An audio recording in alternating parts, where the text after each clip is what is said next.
you mean? Log on his phone. Oh, okay. On the regular page? Yeah, what page? Yeah, I think it's live right now. Somebody just hit it. Okay. Oh. Yeah, let's see if we got sound on there. You on the main page, right? The main page. Somebody probably could let us know on there. Let me see. Live chat, all messages are visible. Yeah, whatever the messages pop up, if you see anything, you know what I mean, let me know. So it's gonna give me a countdown? It's on? But it should be on. You can hear it? Yeah. Oh, no countdown. Nah, we good. All right, we good. I think.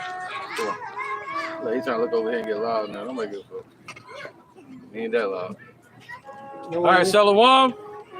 We are the Hebrew Israelites. We come out every week to prophesy the downfall of this wicked kingdom called America, also known as Babylon, in the scriptures. All right, but before that, we want to give honor to our Creator, Yahweh, and His Son, Yahweh Shai. All right, in the Paleo Hebrew, and honor to our elders. We're going to say, Kal, Halayim, La, Yahweh, Ba'ashem, Yahweh Shai, Ba'ashem, Ha, Rakat, Kodash, Ma'amah. All right, double honor to the elder apostles of GMS and the elders. And shalom to you, Akim and Akwatim and children that believe in sincerity and truth. And guess what? I got another idea. We can go by the water. So just walk with us real quick, man. We can get away from this music. All right, we're going to get started, man. We live, so we need to carry it over there. Just kind of give them a view while we're walking, I guess. You know what I'm saying? I got you. Yep. Yeah, just walk with me, man. Walk with us real quick. Walk with us. Yeah, get a view of Jacksonville. How about that? There you go. Look around at everybody. Yeah, look at Esau. Y'all see Esau? Behind there you go. There you go. Look at him. He look cross-eyed. Yeah. Bald-headed eagle. All right, we're going to go over here, man. We can get away from that loud ass noise. We'll pick the right bird, too.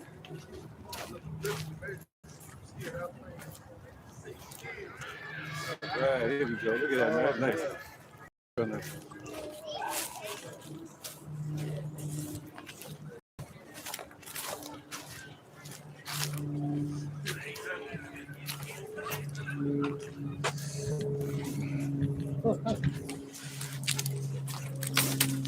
Oh, yeah, there we go. Oh, this is better. Way better. Much better.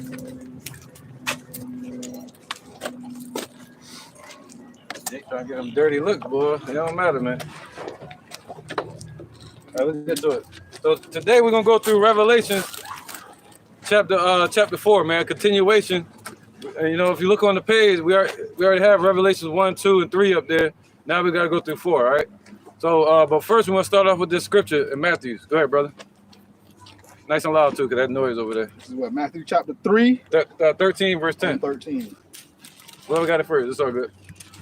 This is Matthew chapter 13, verse. You gotta be loud though. Say 10, right? Yep. This is Matthew 13 and 10. This is, and the disciples came and said unto him, why speakest thou unto them in parables? Right. So that's what the Lord spoke in. He was speaking in parables, right? And the scriptures are set up in the parabolic form, in a mystery, all right, in an allegory. So these idiots can't understand it out here. The Lord blinded them. Go ahead, brother. So we're gonna go through a parable today in Revelations 4, because Revelations 4 is a parable. It's a revealing. All right, go ahead, brother. Verse 10. It says, and the disciples came and said unto him, why speakest thou unto them in parables? He answered and said unto them, because it is given unto you to know the mysteries of the kingdom of heaven. Right. So now Revelation 4, that represents one of the seals that were broken by Yahweh when he went up to the heavens. Somebody get Revelations 1 and 1 real quick. Because he said, what is given unto who? The elect to know. This is the book of Revelations, chapter 1 and 1. The revelations of Yahweh Shai Mashiach, which Yahweh gave unto him to show unto his servants the things which must shortly come to pass. You see that? So these are revelations, all right? Those go into the parables as well. But these are revelations that were given to Yahweh Shai from Yahweh, all right?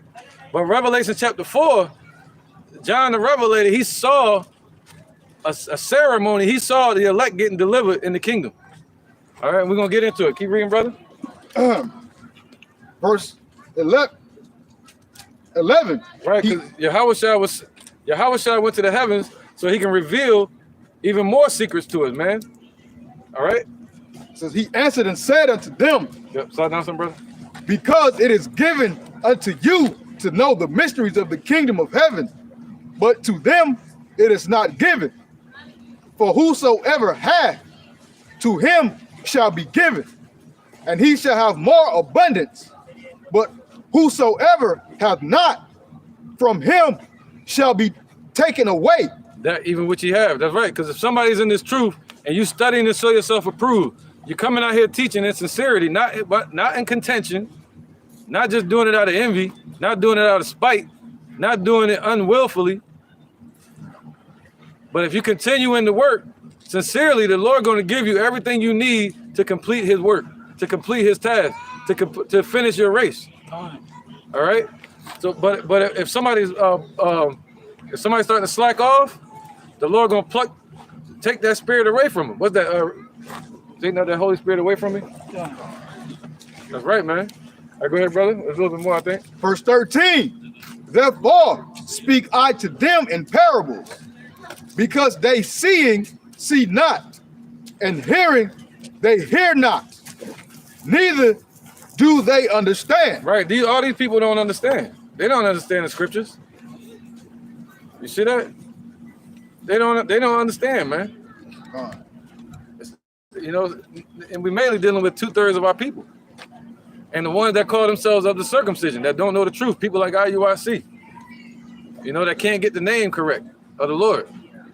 Well, let's get into the parable now. Let's get into the mystery of Revelation chapter 4. You got a precept real quick? Yeah, they take down that Holy Spirit. Yep.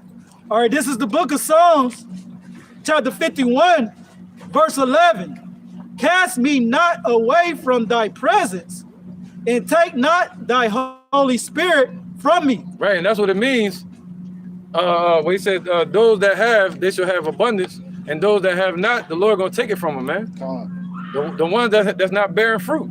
All right, so yeah, now let's get into the parable, man. Let's get into the mystery. Revelations chapter 4. This is the book of Revelations, chapter 4, and verse 1. And after this, I looked, and behold, a door was opened in heaven.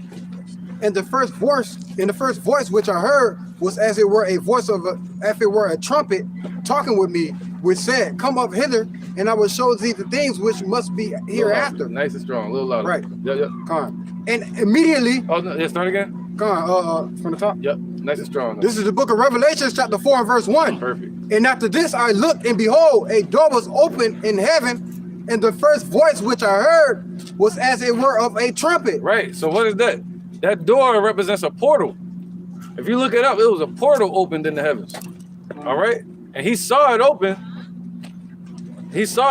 Now, was it a vision or was it physical? But either way, he saw this happen. And immediately he was in the spirit realm. All right. He saw the door open and he heard a voice say, come up here into the spirit realm. And he was in the spirit realm looking at this vision. All right, go ahead. As it were a trumpet talking with me. Right, and what voice is that? As a trumpet. And that word trumpet means like a reverb. Like you hear like T-Pain. It was a voice talking to him like with natural reverb from the heavens. Many waters. Voice of many waters, meaning the vibration. Somebody get Revelations 1 and 10. We're going to get a lot of precepts, stopping and going. This is Revelation chapter 1. Yeah, next to loud, there's a lot of background noise and stuff. It's Revelation chapter 1, verse 10. I was in the spirit of the Lord's day. Oh, yeah, he was in the spirit on the Lord's day. This talking about John the Revelator. He was in the spirit on the Sabbath. That's the Lord's day. Go ahead. And heard behind me a great voice as of a trumpet. All right, so you heard that voice. Talking about Yahushua, the same one that Ezra's heard. Ezra heard a voice, and it would sound like a trumpet. That was Yahushua, chapter 6. Go ahead. Saying, I am Alpha and Omega, the first and the last. What thou seest, write in a book, and send it unto the 7 churches which are in Asia, unto Ephesus, unto Smyrna and unto Pergamos, and unto Thyatira, and unto Sardis, and unto and Philadelphia, and unto Laodicea. Wow. Right. Keep going. One more verse. See, right? This represents the menorah, or the 7 churches of Asia Minor. All right, or the 7 spirits that sit in the front in the presence of the Most High. All right, those spirits, meaning there's one spirit, the spirit of truth, but he separated it and sent it to 7 churches, which would be the 7 churches of Asia Minor that the brother just read. All right, go ahead. Verse 12.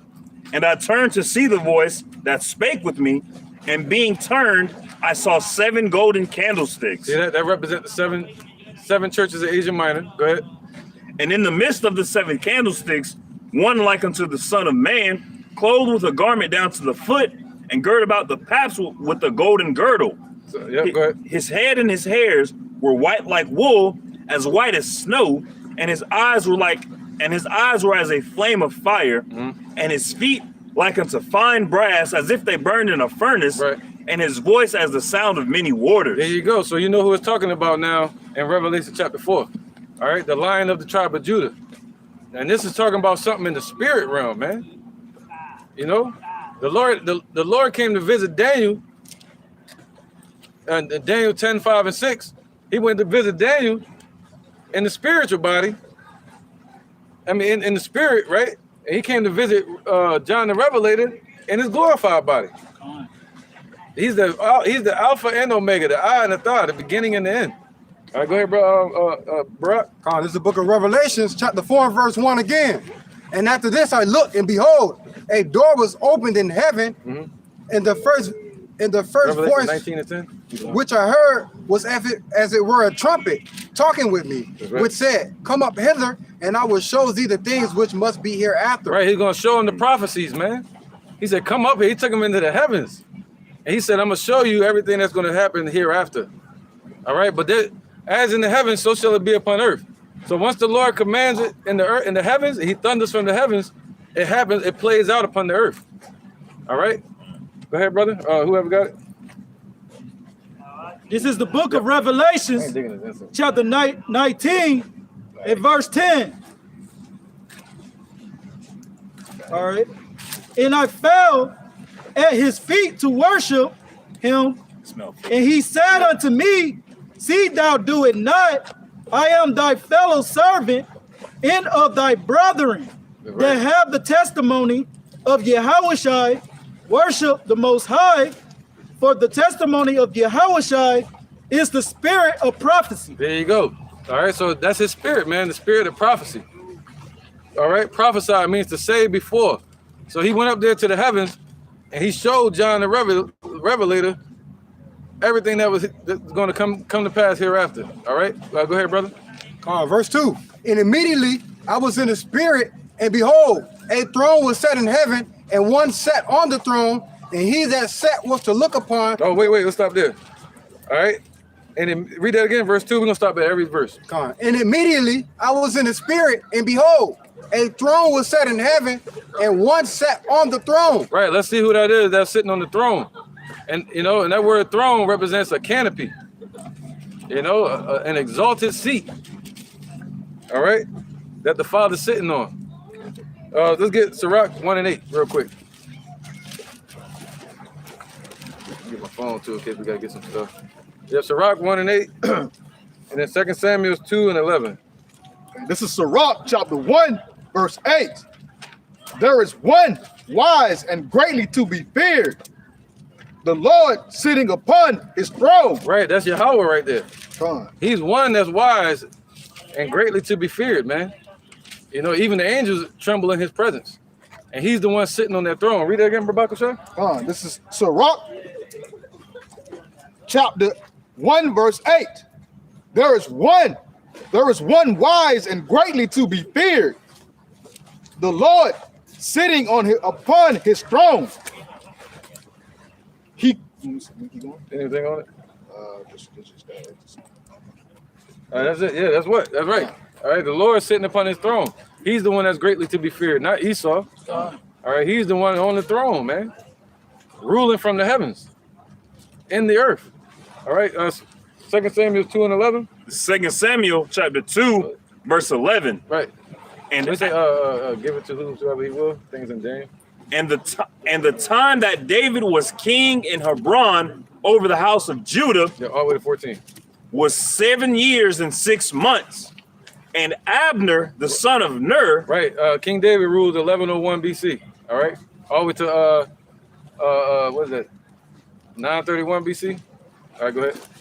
verse 12. And Abner, the son of Ner, and the servants of Ishbosheth, the son of Saul, went out from Mahanaim to Gibeon. Verse 13. And Joab, the son of Zeruiah, You can skip it. You can skip it. Zeruiah, and the servants of David went out and met together by the pool of Gibeon, and they sat down, the one on the one side of the pool, and the other on the other side of the pool. Right. 2 Samuel 22 and 11. 22. 22. Oh, okay. It's like the other said 2. Oh, good. Whoever get it first. 22. It's like 2 Samuel chapter 22, verse 11. And he rode upon a cherub and did fly. Right. Now, what's a cherub? The cherub are the chariots, all right? What the so-called Caucasian race calls UFOs today. But he said he rode upon a cherub. That's what he chose to fly around on. All right, and he did fly, man. Go ahead. And he rode upon a cherub and did fly, and he was seen upon the wings of the wind. And he made darkness pavilions around about him, dark waters and thick clouds of the skies. There you go, man. So right out there, when you see what we call space, that darkness out there, he made that his curtain to blind everybody. He's hiding right behind that. What they call it, dark matter? Yeah, dark matter. Yeah, yep.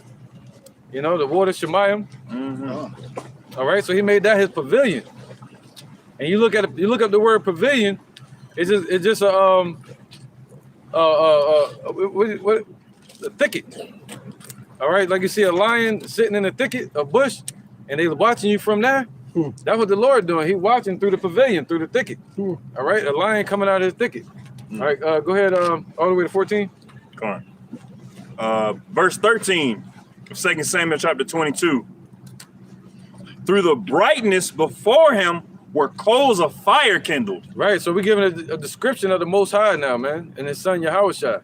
So when he moves out there in the heavens, that's why I say the elements melt and the sky flees before him. It runs out of his way. Go ahead. So he's melting elements before him. Verse 14. The Lord thundered from heaven, and the Most High uttered his voice. And he sent out arrows and scattered them, lightning and discomforted them. Right, so when he thunders, that's when he sends the action upon earth. First he thunders from the heavens, meaning his voice, and he talking, right? And he's giving out the commands and the judgments consistently. That's what that means, meaning he's continually giving out judgments. He's thundering in the heavens right now. But we can't hear it because, well, the people can't hear it with these natural bodies. But he gave us an ear to hear the spirit, man. What's the D right there on your elbow? It might be on you. There you go. It's going on. All right. So the Lord gave us ears to hear and eyes to see. All right, go ahead, brother. Verse 16. And the channels of the sea appeared. The foundations of the world were discovered at the rebuking of the Lord, at the blast of the breath of his nostrils. Right, so that's that thundering. All right, so we're speaking about Yahweh and his son Yahushua. He got that same type of power. All right, so he's thundering when he speaks. And things get to moving and creating and being destroyed upon this earth. All right, let's get back to the mystery. Come on. This is the book of Revelations, chapter 4, and verse 4. Maybe 2. 2. Yeah. And immediately I was in the spirit, and behold, a throne was set in heaven, and one sat on the throne.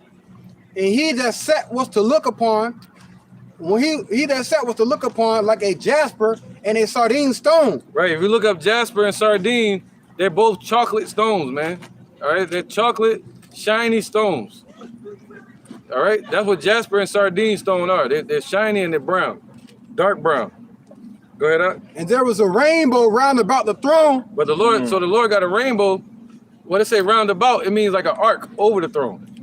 All right, so he got an arc over his throne. Okay, but what color is it? Go ahead. In sight like unto emerald. All right, so the Lord, the Most High, Yahweh, he got an arc over his throne like a rainbow, but it looked like emerald, like Emerald City. All right, what's that, like a greenish? Gone. Go ahead, Ox. Verse 4. So he's describing the Most High, his image. And round about the throne were 24 seats, and upon the seats I saw 24 elders sitting, clothed in right raiment. Right, so they were clothed. And read that again a little clearer. Come on, this is the book of Revelations 4:4. And round about the throne were 24 seats, and upon the seats I saw 24 elders sitting, clothed in white raiment. All right, let's stop there real quick. We're gonna go back to that verse in a minute, but let's deal with verse 3. Let's get Ezekiel chapter 1. All right, verse 25. Yeah. All right, because in them elders that they're talking about there, it really not supposed to say elders, it's supposed to say rulers. All right, 420 rulers. Yo, what's up? What's that? Oh, okay. All right, go ahead, brother. Who got it? Ezekiel 1. Yeah, Ezekiel 1:25. Yeah, who want to get it first? This is Ezekiel chapter 1, verse 25. And there was a voice from the firmament. Right. So So Ezekiel saw this vision, and he heard the same voice from the firmament. What's the firmament? What these sheep call the ozone layer. That's really the firmament, according to the scriptures. The Lord put that there to separate the waters from the waters. All right, that's a separation, and that's where we get this color, the color blue from. The sky not even blue. All right, it's called I forgot what it's called. Something scattering. It's called light scattering. All right, the sun sends out white light, and you get like green, red, and blue, and the main color that spreads is what? Blue. Like a prism. Like a prism. Yeah, or a spectrum. Spectrum. All right, no, you're right. Actually, a prism. Oh, right. prism. A prism is the firmament. And it splits the light into different a spectrum. My man, you see that? So the Most High controlling everything, man. Let me see you try not to see the color blue. Go ahead, brother. And there was a voice from the firmament. From the firmament, way up there. He heard a voice from up there. Go ahead. That was over their heads when they stood. Right, when they stood up, go ahead. When the angels stood up and their chariots lifted up off the ground. And had let down their wings. Right, so they told they brought the chariots down. Go ahead. It says, and above the firmament that was over their head was the likeness of a throne. Right, you got to imagine that. They was all sitting down, their chariots was in the sky, and then when the Most High spake, they all stood up. It was like this, and told their chariots to come down. Go ahead.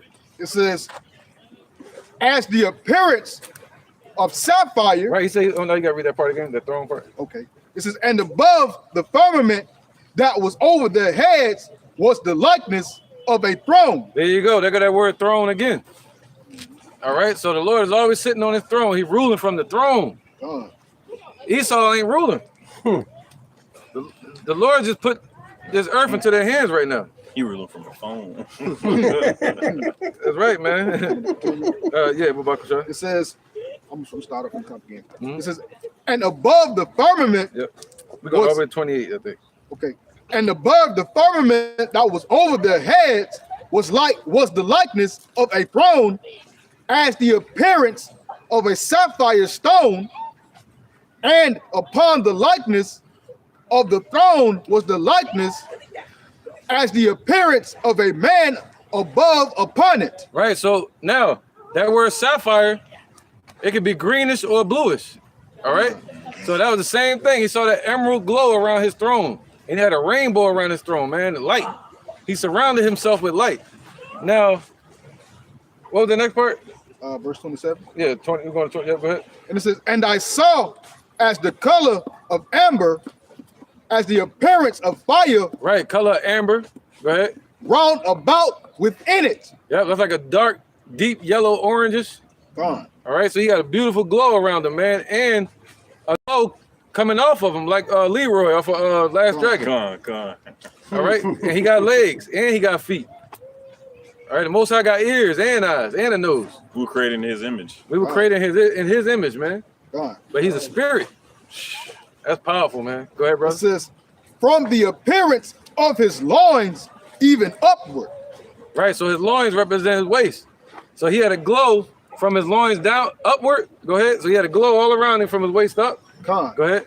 It says, and from the appearance of his loins, even downward. See that? So he got legs. Sitting on the throne. Okay, and you can tell they got a floor up there because it say the elders bow down to his feet. Gone. Go ahead, brother. It says, Over 28. I saw as it were the appearance of fire, and it had brightness round about it, as the appearance of the bow that is in the cloud in the day of rain, so was the appearance of the brightness round about. There you go, man. Same way the cloud, you get a rainbow. That's how it was around the Lord, man. Gone. A beautiful spectacle, man, to be in his presence. To come here is really death. All right, this is death down here upon the earth. All right, that's it on that, right? Over 28? I got some more on it. Okay, 28. Yeah. Yep, go, bro. This was the appearance of the likeness of the glory of the Lord Yahweh.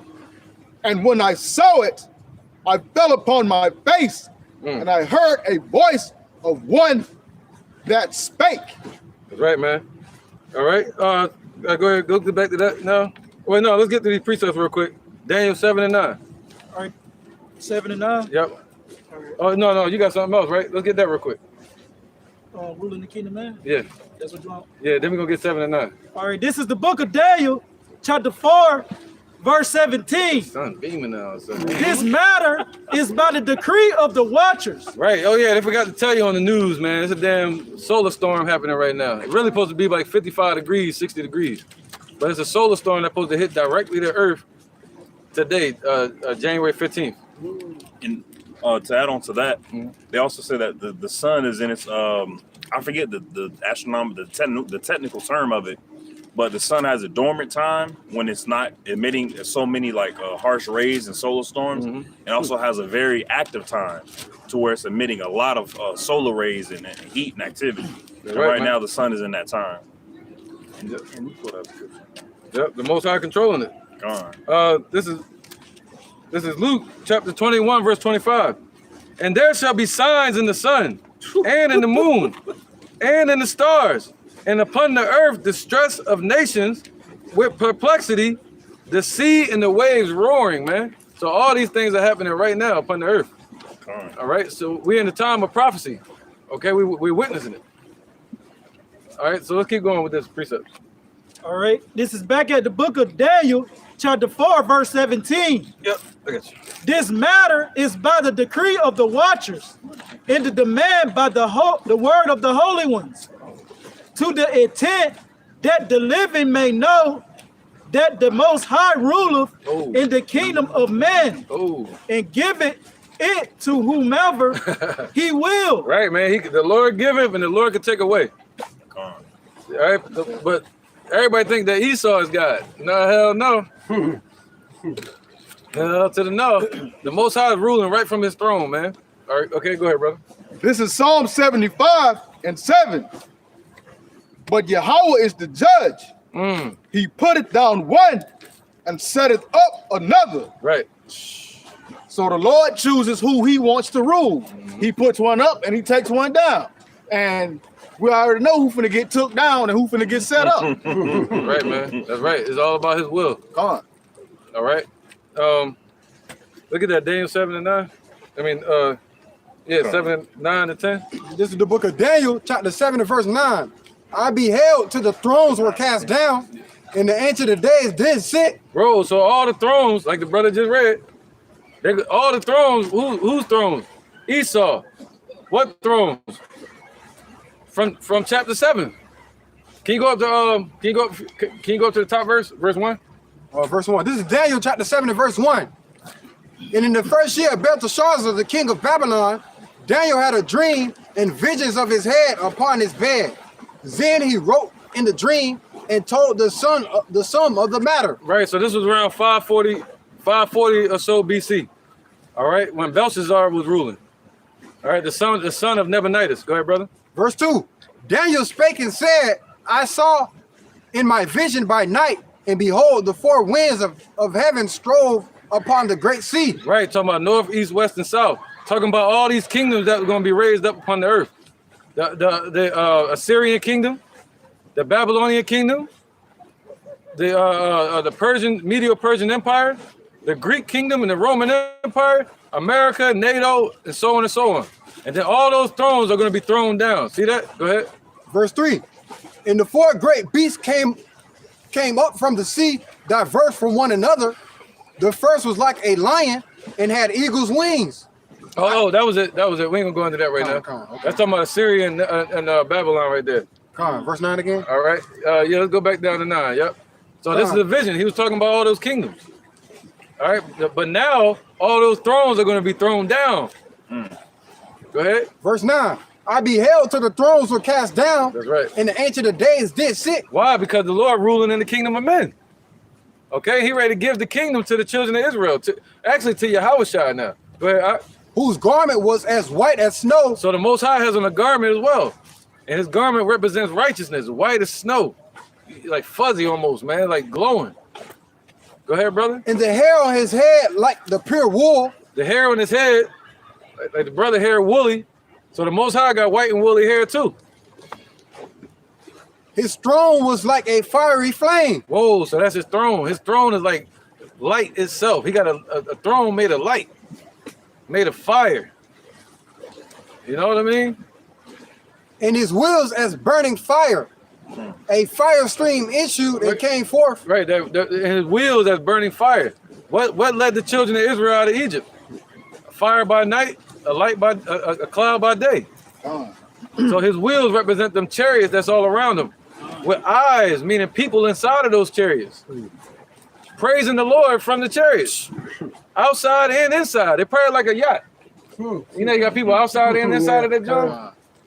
Let Esau tell us it's a ring with an eyeball on it. That's not it. No, that's not it, man. These were chariots, man. Go ahead, read that again. Go ahead. The last part. Last line. His throne is like a fiery flame, and his wheels as a burning fire. So his throne was as the fiery flame, and his wheels as the burning fire. Verse 10. Yeah.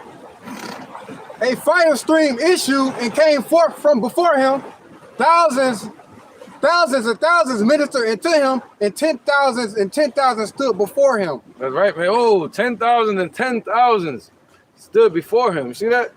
So a fiery stream issuing from the Lord, man. He's sending out that judgment. Okay? And that stream represents the Holy Spirit. Revelations 22. So we're still focusing on the throne. Daniel 9 and 10. Let's get this real quick. Let's deal with Revelation 4 and 4 now. Come on, this is the book of Revelations, chapter 4 and verse 4. And round about the throne were 24 seats. Now you understand. You see that in Daniel 7 kind of clarified. They said 10,000 and 10,000s. All right, go ahead. And upon the seats I saw 24 elders sitting, clothed in white raiment. Right, that word elders supposed to be rulers. All right? Basically rulers. Let me get this real quick. It says, Lexicon. Yeah, lexicon. It says to own, to possess.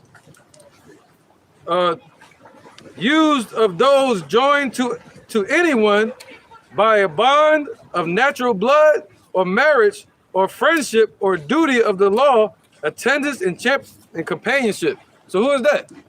That represents the elect, the church. All right? That's the church. That's the one that's getting married. That's the one that's set up to be married to Yahushua. Okay? And you can read about that in the scriptures as well, about the bride coming down from heaven. All right. Look at Revelation 19 and 13 real quick. This is Revelations chapter 19, verse 13. Right. So he saw all these men clothed in white raiment. All All right, go ahead. It wasn't just 24. This All right, I think it said 4 and 20. That'd be 24. Go ahead. And that represents the 12 patriarchs and the 12 disciples. Go ahead, brother. This is Revelations chapter 19, verse 13. This is, and he was clothed with a vesture dipped in blood, and his name is called the Word of God. Right, talking about Yahushua, so-called black man from the tribe of Judah.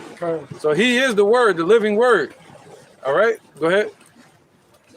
And the armies which were in heaven followed him. Right, so there's armies out there in the heavens. And not only the angels, but a lot of the elect are going to be up there with the angels, man. Go ahead, brother.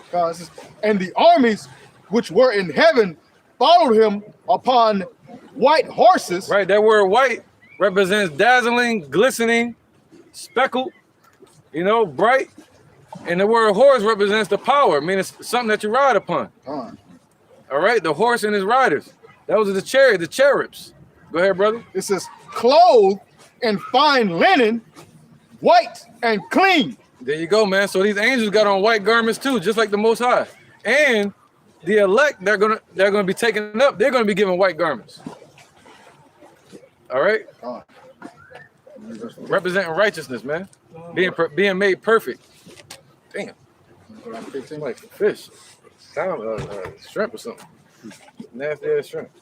Verse 15. And out of his mouth goeth a sharp sword, that with it he should smite the nations. Right, so the Lord, yep, and this represents that sword. But when he show up with that chariot, that sword gonna be a laser. All right. It says, and he shall rule them with a rod of iron. Yep, harsh rulership. Nothing but hardcore. That's called hardcore slavery in the kingdom. Go ahead, brother. It says, and he treadeth the winepress of the fierceness and wrath of Almighty Yahweh. That's right, man. So Yahushua is set up to tread the wine press, man. And he said he's gonna start with his house first. His people. Okay? But yeah, let's get this, man. John 15 and 15. All the way to 16. Hey, brother, can you read that Revelation 4 and 4 again? We're gonna go over to 5 and stop at 5. This is the book of Revelations, chapter 4 and verse 4. Yep.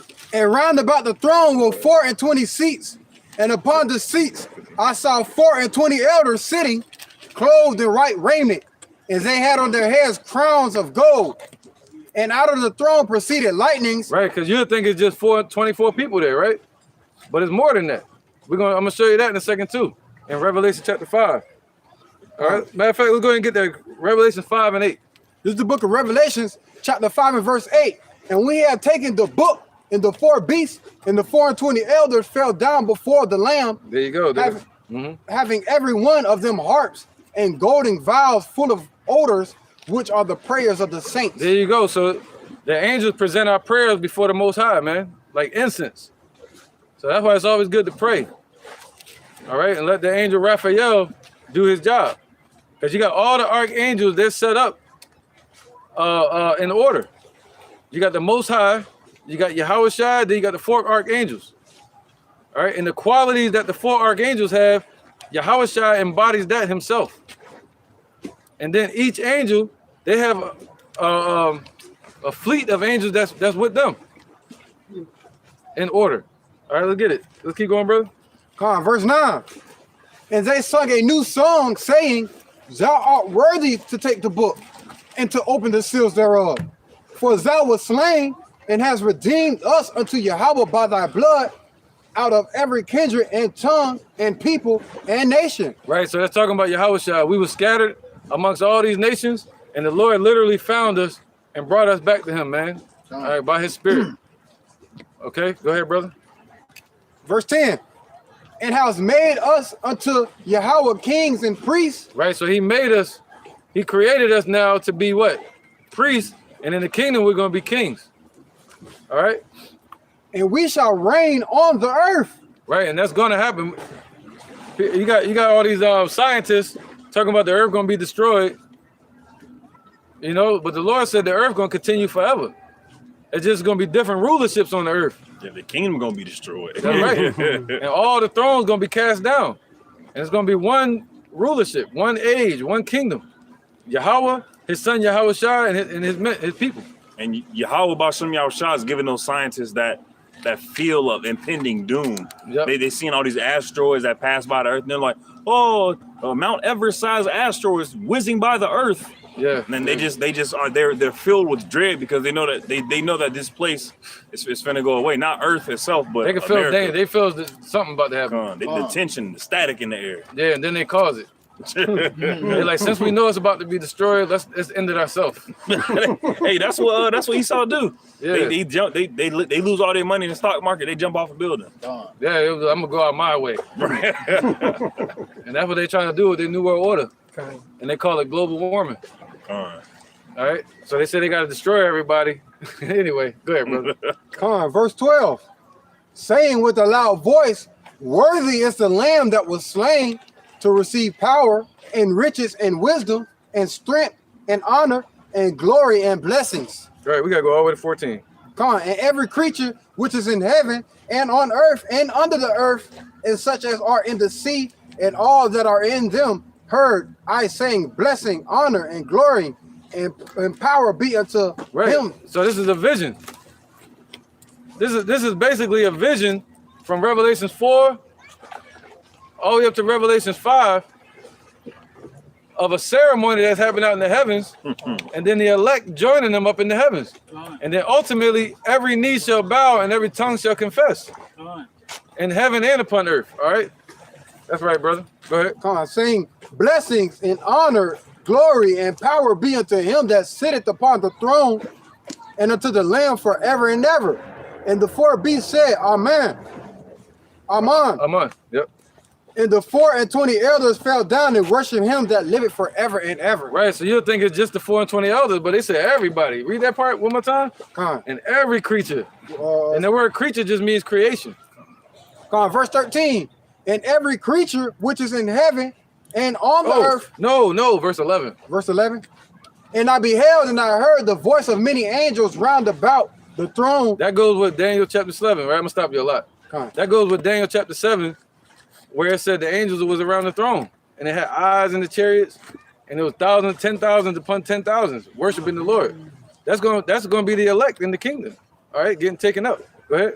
And the beasts and the elders and the numbers of them which were 10,000 times 10,000s and thousands of thousands, saying with a loud voice, worthy is the Lamb that was slain to receive power and riches and wisdom, strength and honor and glory and blessings. So that's how you know. The Lord said, I'm going to show you the things that's going to happen hereafter. He's going to show them when the Lord is going to basically take over the whole earth, man, and raise up his people. All right? And then we're going to be praising the Lord all together. You know, what's that? Revelations 14, standing upon the firmament. Singing a new song.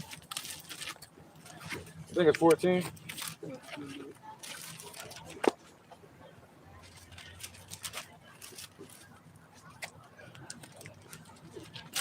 So Revelation 14. You want me to get it? Yeah. All right, this is the book of Revelations, chapter 14. I'm going to start at verse 1. And I looked, and lo, a lamb stood on the Mount Zion, and with him 144,000. There you go, man. So the Lord, he said, once Yahweh Shai shows up, the elect are going to forever be with Yahweh Shai, man. And we're going to be, he said, John said it.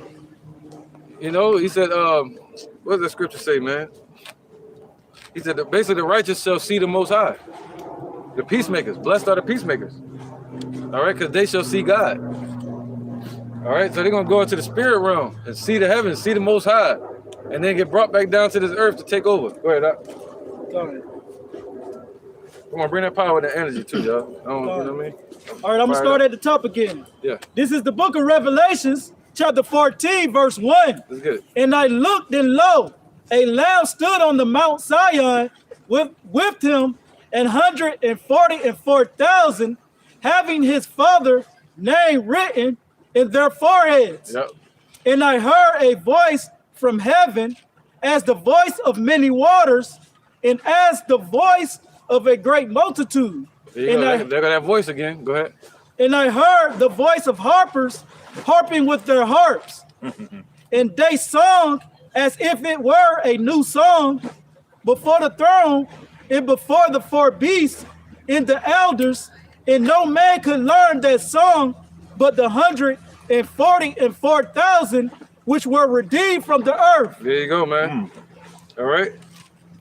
So now let's get back to that, man, because this is what John was seeing. He was seeing our salvation. He was seeing all the at the end of everything, when all the thrones get cast down, as we read in Daniel chapter 7. He was seeing the end result of that. Everybody in heaven and in earth are going to be worshiping the Lord. Right, chapter 5 and verse 4, or chapter 4. I Chapter think 5 it and was 9. And they sung a new song. Yep. That's verse 9. Where you at? Chapter 5 and verse 9. I'm on 8. I'm tripping. Okay, go ahead, brother. Come on, this is right. We just read that in Revelations 14. Come on. Go ahead, man. It's coming together, ain't it? Go ahead. Verse 9. Revelation chapter 5 and verse 9. As they sung a new song, saying, Thou art worthy to take the book and to open the seals thereof. For thou was slain and has redeemed us unto Yahweh by thy blood. There you go, man. All right, he has redeemed us. See, that's an end result thing right there. That didn't happen yet. The Lord is in the process of redeeming us right now. All right, once we get taken to the Father, and he gives up the church to the Most High. We're going to say that, the hopeful elect. We're going to say, you have redeemed us. You did it. All right, and made us kings and priests in the earth. Okay, so this is a future prophecy. Go ahead, brother. Wait, get something. Go ahead. This is Matthew chapter 5, verse 9. Yeah. Verse 8. Blessed are the pure in heart, for they shall see Yahweh. Blessed are the peacemakers, for they shall be called the children of Yahweh. Right, man. Blessed are the pure in heart. All right, you gotta be teaching the pure truth in your mind. You know, it gotta be in your mind, your love. The pure in the spirit.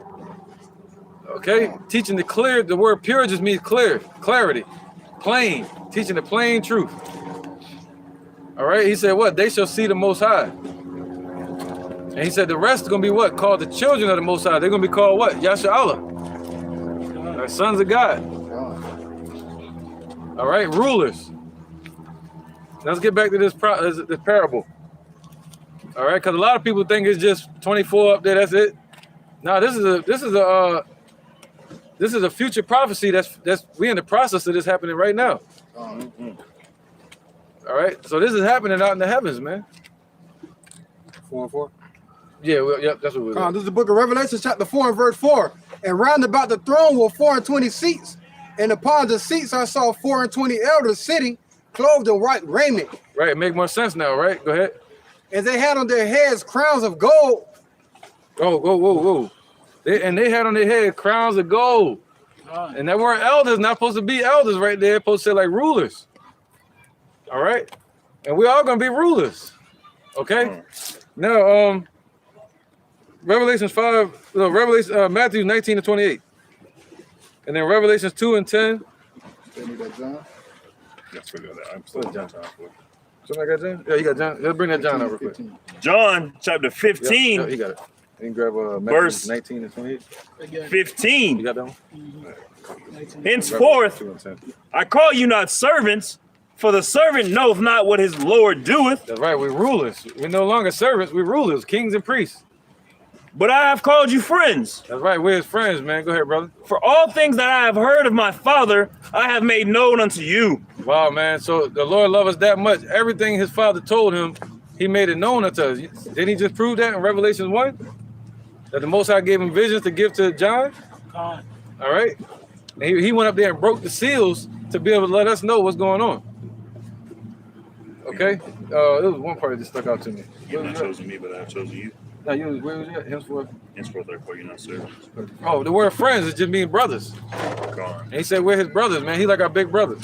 That'd be the worldly equivalent of you working at McDonald's and Ronald McDonald come in there and be like, hey, bro, that's my homeboy. I got him a job. Like you know McDonald you know, from like day one. I don't know who the real CEO of McDonald's is. I assume it's Ronald McDonald, but you know, you got a good standing with the person that created everything, the heavens and the earth. You know? Right. Oh man, that's crazy, right? All right, and to be crowned by him, and to be judged by him, not to be judged by yourself. Right. You know, we judge ourselves harshly, not to be judged by another person, another man or woman upon earth, but to be judged by the true judge. You know. All right. Let's get that. Next one's a call for Baba Shah. You said Matthew. Well, Matthew. Oh, they got him yet. Whoever got it. The Revelation, Matthew's first. Oh, okay. All right, this is the book of St. Matthew's, chapter 19 and 28, right? Yep. Chapter 19, verse 28. And Yahushua said unto them, verily I say unto you, that ye which have followed me in the regeneration, when the Son of Man shall sit in the throne of his glory, ye also shall sit upon 12 thrones, There you go. judging the 12 tribes of Israel. There you go, man. All right. So those are the ones he was talking about in that vision in Revelation 4. He said the ones that followed him back then, he looked them in the face and said, hey, when you get regenerated on this earth, we've been regenerated, meaning reignited or put into the flesh, basically like reincarnation. All right. And set up to be delivered, hopefully. You know? And then taken into the kingdom to rule upon thrones. That's what he said they were rulers. All right, go ahead. He said they're going to sit upon thrones, judging the 12 tribes of Israel. That's what the Lord said, we're going to judge angels. You know? You want all the way to 30? Oh, no, that was it, I think. Yeah, Baba Shah, go ahead. This is Revelations chapter 2, verse 10. All the way to 14. It says, fear none of those things which thou shalt suffer. Right, we don't fear Esau. We don't fear these threats that Biden making. The Supreme Court. We don't fear none of that. Even if we do fear, you better check it with the scriptures. We comfort each other with the scriptures, man. I just heard it when you said the Supreme Court. Yeah. Supreme Court. Yeah, they ain't supreme. They ain't supreme. And actually ain't even a court at all. It's actually operating under de facto. It doesn't exist until the human body walks in there. It doesn't even exist. All right. So damn they courts, man. And they have some deranged ass Edomite sitting on the judge's seat, banging the gavel to threaten you. You got to say your honor to her or him. Or him. To her or him.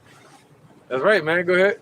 It says, fear none of those things which thou shalt suffer. Behold, the devil, So he said we're going to suffer, man. You know, we're going to go through things. the devil shall cast some of you into prison, that ye may be tried, and ye shall have tribulation 10 days. Right, that happened 2,000 years ago, but we also under that same threat today. To be cast into prison for many reasons, you know, teaching his word, for not going along with their mandates. You know, go ahead. It says, be thou faithful unto death, and I will give. What does the word faithful mean? It means to be easily persuaded. All right, so be easily persuaded to turn to the Most High when he says so, or to do his work. Okay, go ahead. It says, be thou faithful unto death, and I will give thee a crown of life. There you go, man. And he's going to give us a crown of life. That's that crown. All right, he said what? Upon each one of their heads were crowns. These rulers, okay? They're going to get a crown, meaning what? The new bodies, the white garments. He said white garments is the righteousness of the saints or something like that. Anybody know what is that, Revelation?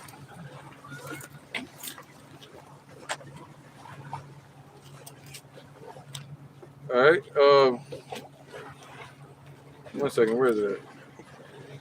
I might can find it. I know it's at. 1 second. The righteousness of the saints. If I can't find it, I'm gonna move on. All right. There you go. It's Revelations 19 and 8. The fine linen. It's Revelations chapter 19, verse 8. Yep, that's clear, brother. Okay. And to her was granted that she should be arrayed in fine linen, clean and white. For the fine linen is the righteousness of saints. There you go. And what did the brother Barak just read in Revelation 4 and 4? They had on white raiment, and they were given crowns. All right, and they had crowns upon their heads. All right, and that goes with Keep going. No, that's it on that. That goes with what's that? Second Ezra, chapter 2. Oh no, somebody get Revelation 2 real quick, right? Yeah, yeah. Did we read that yet? Yeah, we read 10. You want to go to 11? All the way to 14. All right. That was you? Yeah. Okay. This is verse 11 of Revelation chapter 2. It says, he that hath an ear, let him hear. Right. So if you got an ear, you're going to be able to hear and understand this parable. All right, this mystery. Go ahead. It says, he that hath an ear, let him hear what the Spirit saith unto the churches. Right. And that word here means to comprehend. All right, what the Spirit is saying to the 7 churches that were called out from amongst the people. All right, and those 7 churches are back here today to serve the Lord. They're scattered. That's all. All right, go ahead. It says, he that overcometh shall not be hurt of the second death. All right, man. So you overcome once you believe in Yahweh, and you endure unto the end, and stay faithful unto the end. That's you conquering. Didn't Paul say we are more than conquerors because of Yahweh? All right. And if you believe in Yahweh, you have overcome already. Go ahead up. This is, and to the angel of the church in Pergamos, write these things, saith he which hath the sharp sword with 2 edges. I know thy works, and where thou dwellest, even where Satan's seat is, and thou holdest fast my name, and hast not denied my faith. Okay, yeah, I think we went a little too far. To 14. Yeah, I don't want to go into that right now. That's kind of going somewhere else. God. All right, 2 and 10, right? Over to 14. Yeah, that's going somewhere else. All right. All right. So now look at John 14 and 9. That was my fault on that. John 14. Yep, John 14 and 9. See, that goes into the churches and stuff like that. This is John chapter 14, verse 9. Yahweh saith unto him, I have been so long with you, and yet hast thou not known me, Philip? He that hath seen me hath seen the Father. And how sayest thou then, show us the Father? Right. Believest thou not that I am in the Father, and the Father in me? The words that I speak unto you, I speak not of myself, but the Father that dwelleth in me, he doth the work, he doeth the works. Keep going. Right. That's it, though. All right, because he said what? Yahweh said this. He said what? You seen me, you've seen the Father, all right? Didn't it say that in there? Go on. You want me to read it again? Yeah, but I think I missed it. John chapter 14, verse 9. Yahweh saith unto him, have I been so long with you, and yet hast thou not known me, Philip? He that hath seen me hath seen the Father. There you go. All right, and not just by his works, because Yahweh did the works that the Father told him to do. So he was showing them the Father by doing the works. But also, he looked like the Father. All right. We were just talking about that earlier. Yeah. Sometimes I'll say something to my woman, or I'll look in the mirror real quick, and I'll be like, damn, I look just like my dad. Or, damn, I sound just like my dad. Same with Yahweh. Same with all of us. Right, brother. That's right. Because he's a spirit. So we were created in his image, so we're gonna have that same spirit upon us as long as we tune into his spirit. Right, brother. To the best of our ability in these mortal bodies. That's right. So now he said, if you've seen him, you've seen the Father. Let's get Revelations 1 and 13. So we're still talking about the one that's upon the throne. The focus in this chapter is the Most High, Yahweh. All right, and you go to Revelations 5, it starts to focus more on Yahweh, taking the book away from the Most High's hand. It's Revelations chapter 1, verse 13. Right. And in the midst of the 7 candlesticks, one like unto the Son of Man, clothed with a garment down to the foot. Right. In the Bible, the Lord tells you to make garments and wear them like this. All right. So Yahweh got a garment down to the foot. All right. So your garment not supposed to come to your waist. We're supposed to be following in the footsteps of Yahweh. He showed us the way to do it. Your garment should at least come past your knees. All right. So he had a garment down to the foot. And girt about the paps with a golden girdle. His head and his hairs were white like wool, as white as snow, and his eyes were as a flame of fire. Right, we just read that in Daniel 7, where it talked about the Most High having white and woolly hair. And it matches up perfect with Yahushua. And his feet like unto fine brass, as if they burned in a furnace, and his voice as the sound of many waters. There you go. So we know who that is. All right, Yahushua's voice was as the sound of many waters, the same one that spoke to John and told him to come up to the heavens. All right, he said immediately I was in the spirit realm. Woo, ain't that something? Keep going. No, let's go to Daniel 10, 5, and 6. All right. 10:5. Mm-hmm. That's it.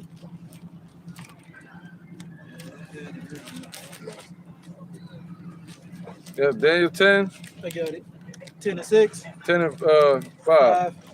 All right, this is the book of Daniel, chapter 10. This is the book of Daniel, chapter 10, verse 5.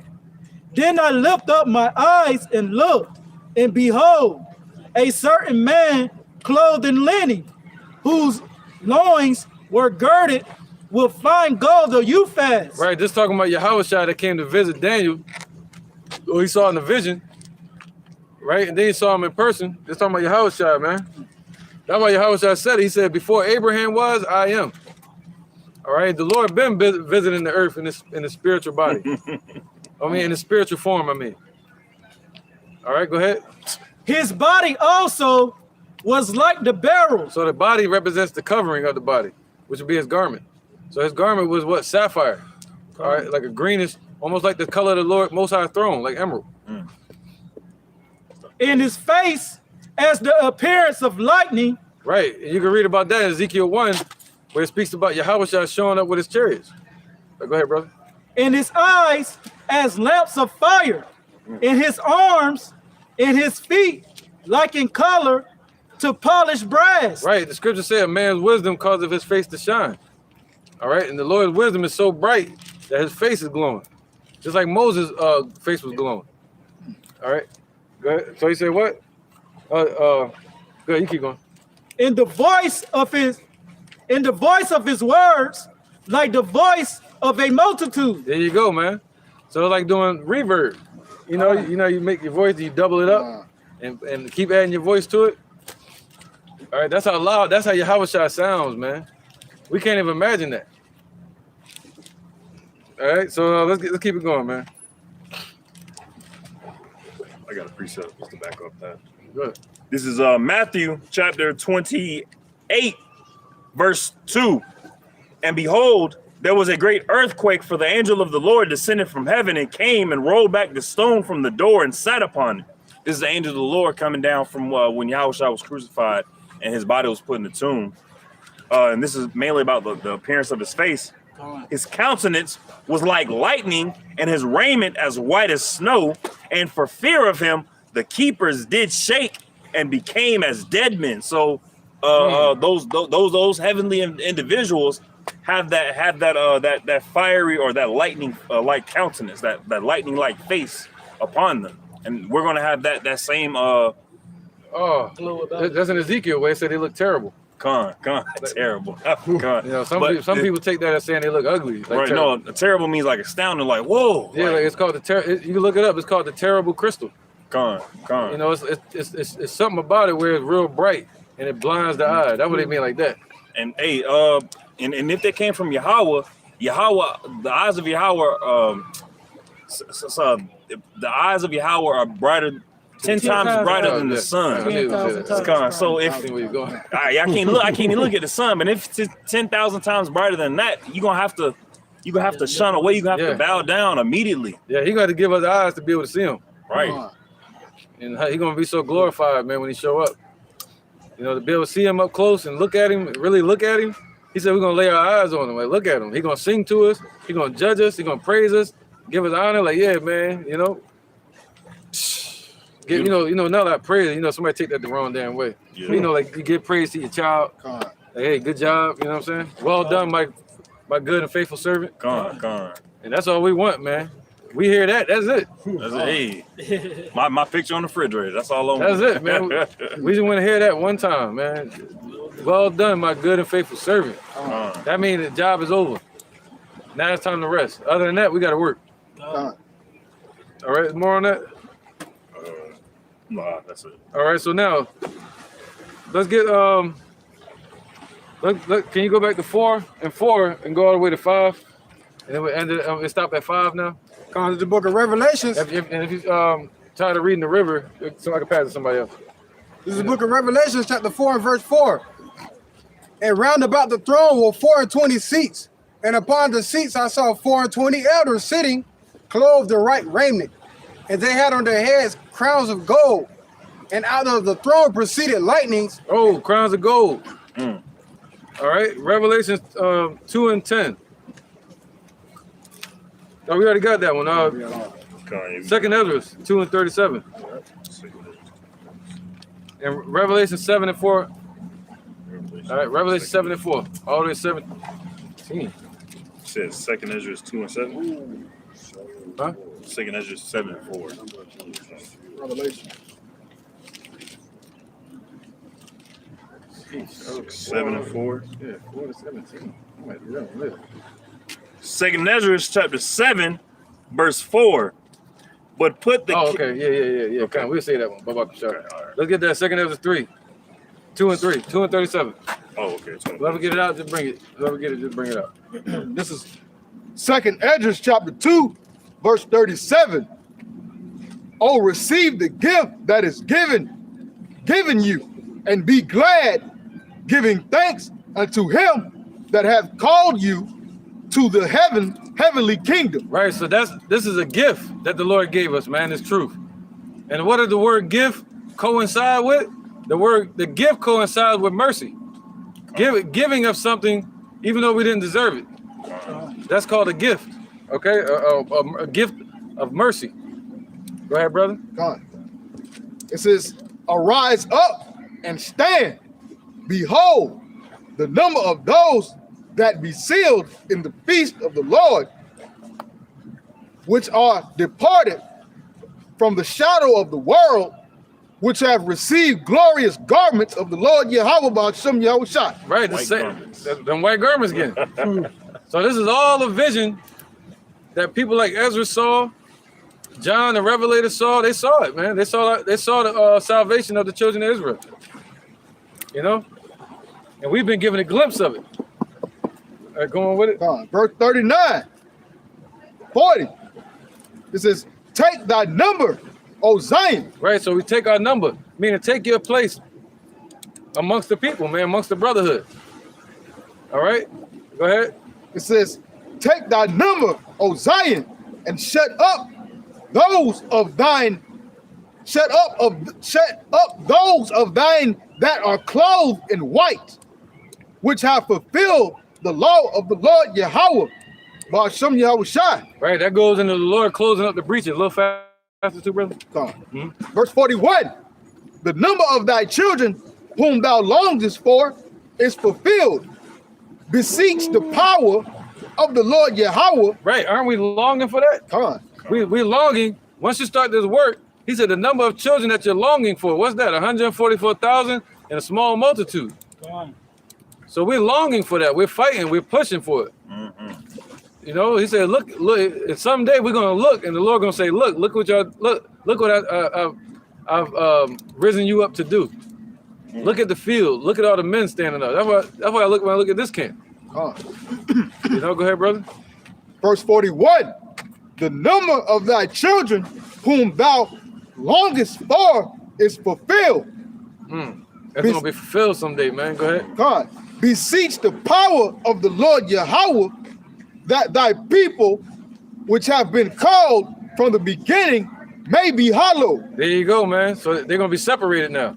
Once they get taken up into the chariots, right? They get taken up into the chariots, and then after that, you're going to have a new body, given white garments. That would have just said.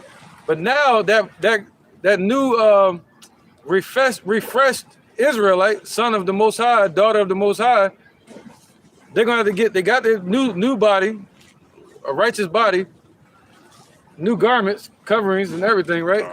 And now they gotta get a crown. That crown is gonna be a badge of rulership.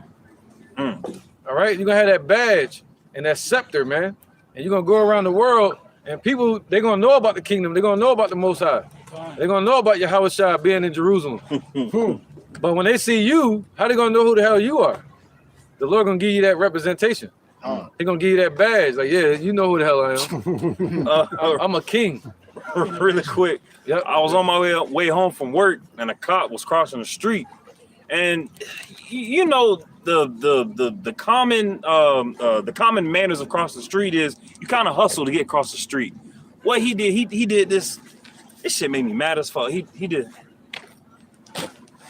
And casually took his time, like walking across the streets, like, damn, like, bro, come on, like, the light green, I'm getting home from work, hurry your ass up.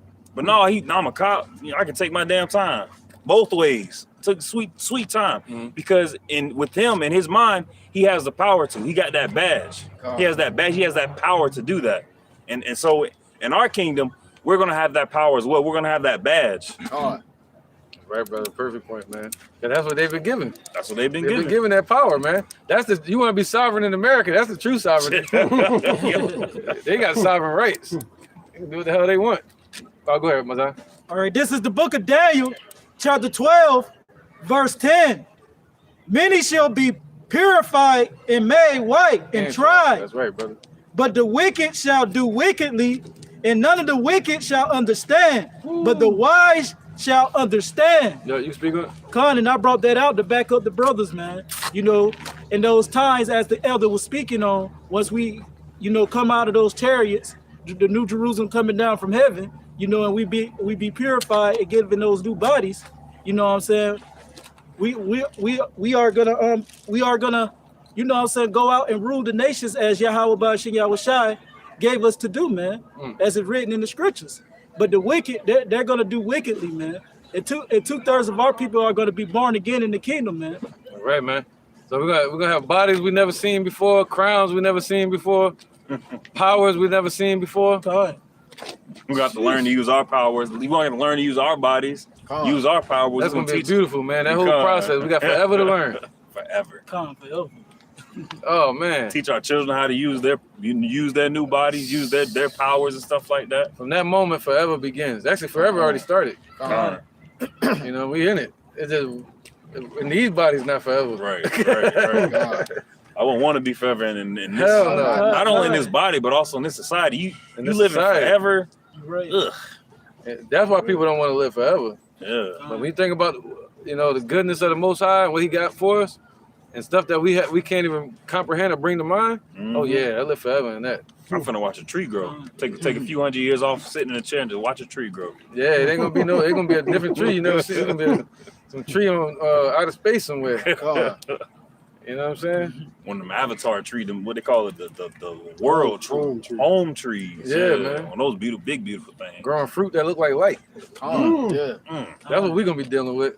We're gonna be dealing with seeing the flowers and seeing the plants and seeing the light that resonates from them. You see a sunflower, it gives off UV rays. That's why bees go around it. They're attracted to the UV rays, so they give off light.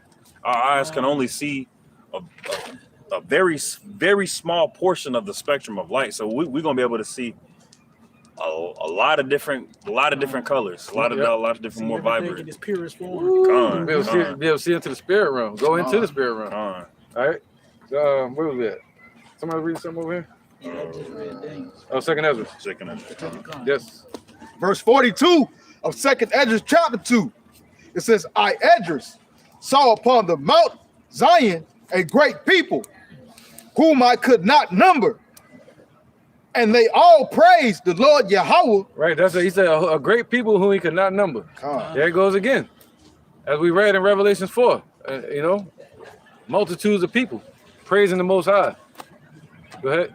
It says, and they all praised the Lord with songs. It says, and in the midst of them. They sung, as it were, a new song. Go ahead. It says, and in the midst of them, a young man of high stature, taller than all the rest. Meaning he's going to be exalted more than all of us. Even though we're going to be brought up on the level higher than the angels, Yahweh Shai still going to be over us. Okay? Order, man. That's right.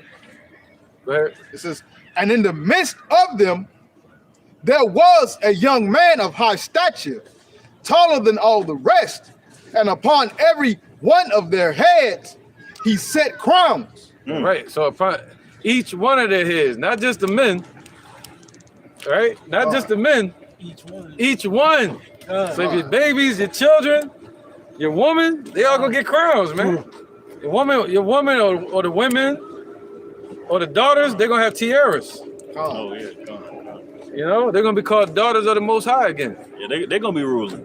They're gonna be ruling, man. Under the men. That's right, man. And it says, Hey, if you need to switch or anything, let us know. on. I know that sound like right on you. And it says, and was more exalted, which I marveled at greatly. Right, so he's gonna be more exalted from that point.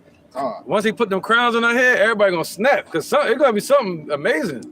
When you see it in your mind, you just picture that, and that's it. It's gonna be a ceremony, trumpets blasting, announcing your name. You know, lights shining, all kind of stuff, man. Who knows what that crown gonna look like? It's gonna be yours forever. Probably gonna be made out of an element we never even known, never even seen before. Never seen before. But watch what we do with those crowns. In Revelation 4, it said we're gonna cast those crowns at the Lord's feet. Come on with it. That's why he said it's gonna be more exalted. That's it right there, the casting of the crowns. Verse 44. So I asked the angel and said, Sir, what are these? He answered. Right, what are those?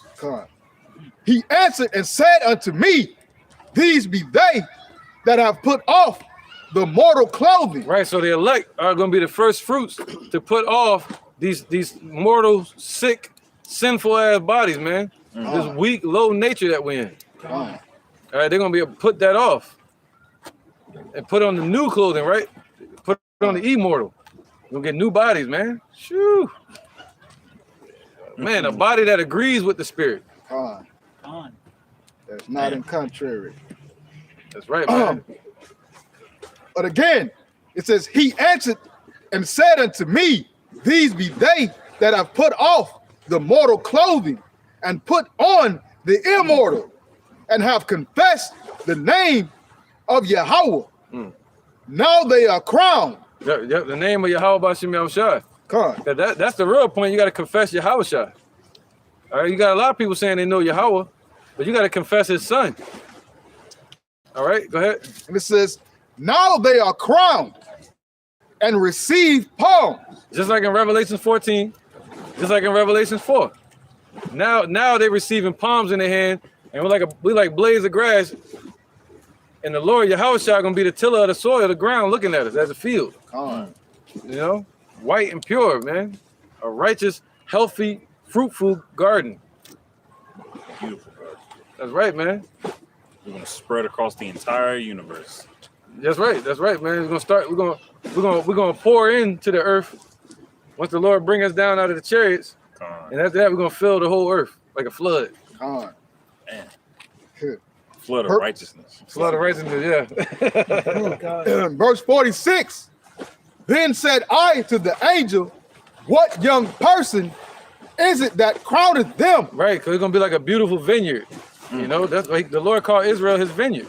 But now he's gonna look at it and say, Yo, I've completed my work. I've tilled the ground, tilled the soil. Just like Adam in the beginning. Adam was set up to till the soil. That's Yahushua. Go ahead. Then said I to the angel, What young person is it that crowneth them and giveth them palms in their hands? That's right, man. Who is it that's giving them palms in their hands? So we can wave them in the air. You ain't gonna stand next to me. I'm snapping. You know what I mean? Storybook ending. Man, yo. Living happily ever after. The end. No, the beginning. Giving palm leaves, man. I'm gonna go into a lesson on that. Focus on that, man. There's something humbling about that. Verse 47. Right, what's it like? That's probably the same ones that threw the palms down in front of Yahushua when he rode in on the donkey. Yeah. Yep, they threw him down in front of him. All right, bye-bye, Kashar. Go ahead, brother. Verse 47. So he answered and said unto me, It is the Son of Yahweh, whom they have confessed in the world. There you go. See, that's what it is. See that confession?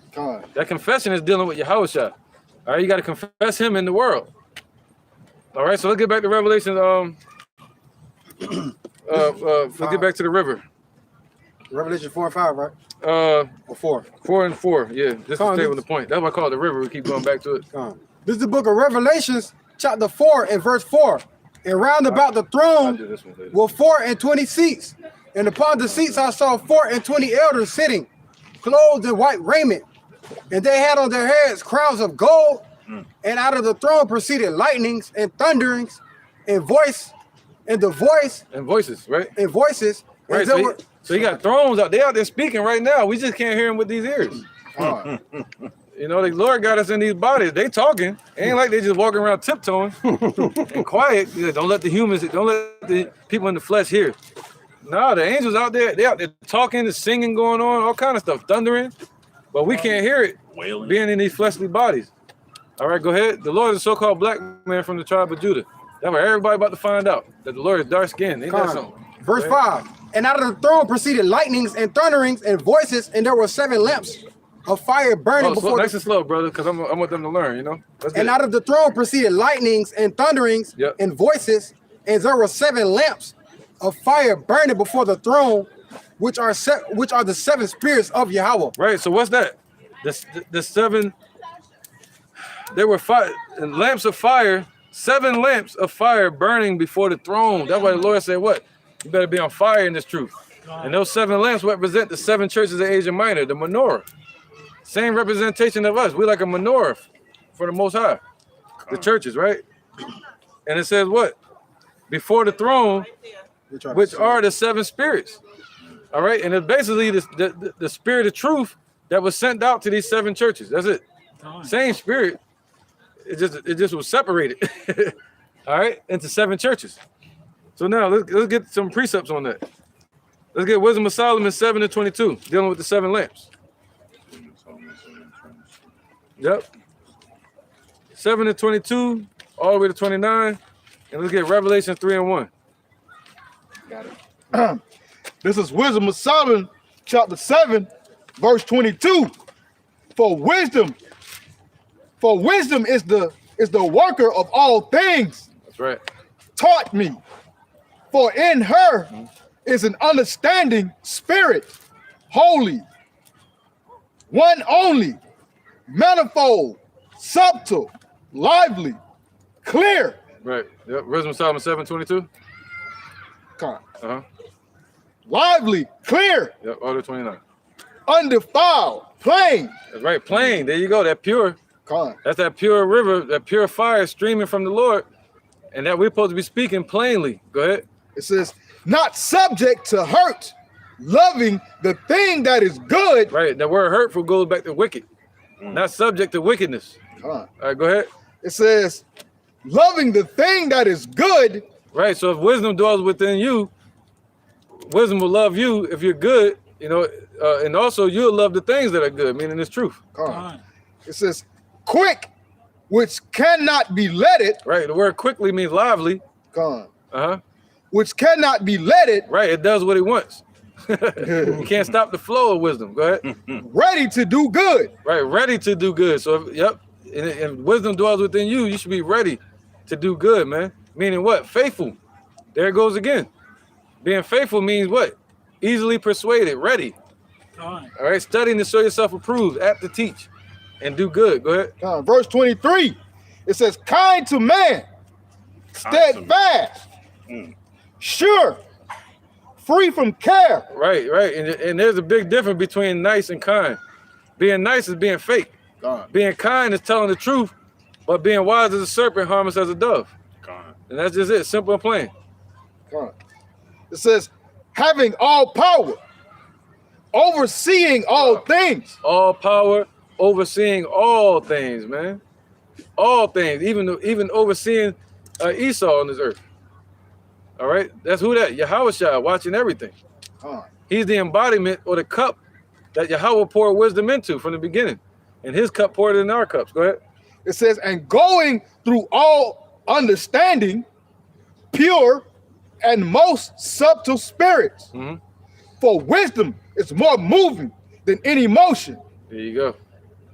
She passeth and goeth through all things by reason of her pureness. Right, that's the seven spirits, right? 7 lamps, the 7 spirits. Keep going. For she is the breath of the power of Yahweh, and a pure influence flowing from the glory of the Almighty. Right, where you at? Verse 25. All right, now, with that being said, can you go to verse 6 real quick? Barak? Come on, this is the book of Start from 5, go to 6. Come on, this is the book of Revelations, chapter 4, and verse 5. And out of the throne proceeded lightnings and thunderings and voices, and there were 7 lamps of fire burning before the throne. Right, man, we supposed to be burning hot. He said, I'd rather that you were hot, you know, and not cold. Like candlesticks. Go ahead. Which are the 7 spirits of Yahweh, and before the throne there was a sea of glass like unto crystal. There you go. A sea of glass like unto crystal. You can read Revelation 22. It speaks about that as well. Flowing from the Lord. All right, go ahead. And in the midst of the throne and round about the throne were 4 beasts full of eyes before and behind. All right, we'll stop there. Now that's going to a whole another topic. You see that? Come on. So now, sea of glass, right? Like unto crystal. Clear as crystal, man. Some say it's the firmament, but you know, it's wisdom. Go ahead. Verse 25, Wisdom of Solomon, chapter 7. For she is the breath of the power of Yahweh, and a pure influence flowing from the glory of the Almighty. Right. So where do we get our influence from? Yahweh. All right, through His wisdom. Okay, go ahead. Yahweh Bashim Yahweh Shai. Says, therefore can no undefiled thing fall into her. Right, you can't dive in that river. If you defiled and dirty, you can't get in. Right, man. It's gonna be like acid to you. Yep, just like Esau wouldn't let us get in their pools. The Lord ain't letting them get in. You know what I'm saying?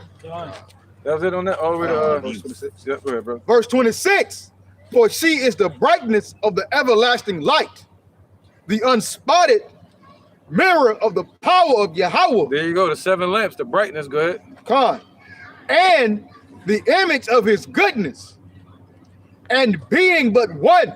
Right, so if this word is in you, you represent the image of the Lord's goodness. And what? All right, Yahweh Shai, go ahead. It says, and being but one, she can do all things, and remaining in herself, she maketh all things new.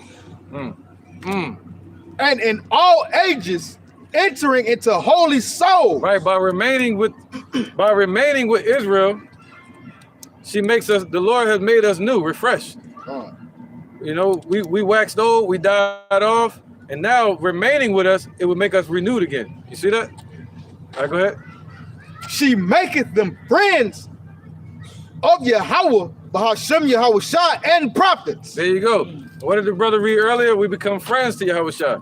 So through the wisdom, the influence flowing from the Father, through Yahweh Shai to us, we become friends to Yahweh Bashem Yahweh Shai. All right, you got more? 2 more. Or making us brothers.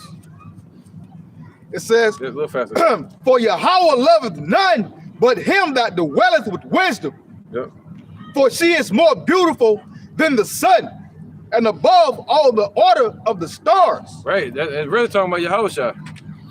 All right, more righteous, more beautiful than the sun, man. But these people want to worship the sun.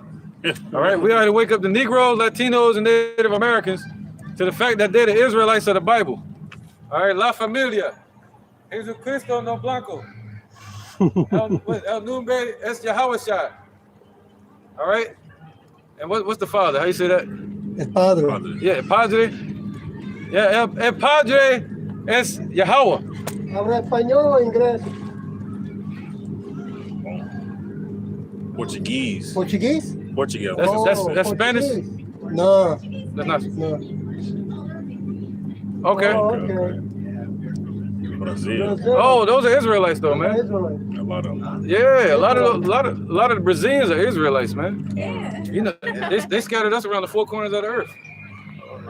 Definitely over there in Brazil. A lot of the Brazilians are from Judah or they're from Colombia. But a lot of them are scattered over there, which would be the tribes of Asher. Oh, cool. You see that?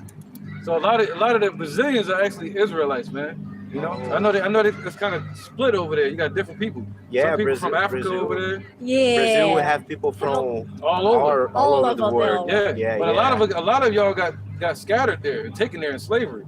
Yeah. You know what I'm saying? So I know. You know, but the Lord said that was going to happen to us for not listening, man. All right, the Most High's name is Yahweh. His son name Yahweh Shai. Like they teach us in church that his name is Jesus or Jesus. Jesus. Yeah. But the letter J never existed before the 1400s. So how could a name be that name? Jesus. You know, like just like I learned that how I got called into this truth back in like 2000. I went with my last name Jackson. Just I decided to look into it. Found out it never existed. I found out it means son of Jack. I was like, oh, what the heck? Then I found out my first name was Hebrew. So I was like, let me look into that. I started getting pulled into the truth. I just didn't stop ever since, right? Found out the letter J didn't exist before the 1600s. And then you find out about the, what's it, tetragrammaton? YHWH. YHWH. Now you got to fit the vowels in the middle. And that's where the tough part is. People say Yahweh, they say Yeshua, but there's no U's and no E's in the ancient Hebrew. The Hebrew that we're giving you right now, this is the Hebrew that Moses spoke.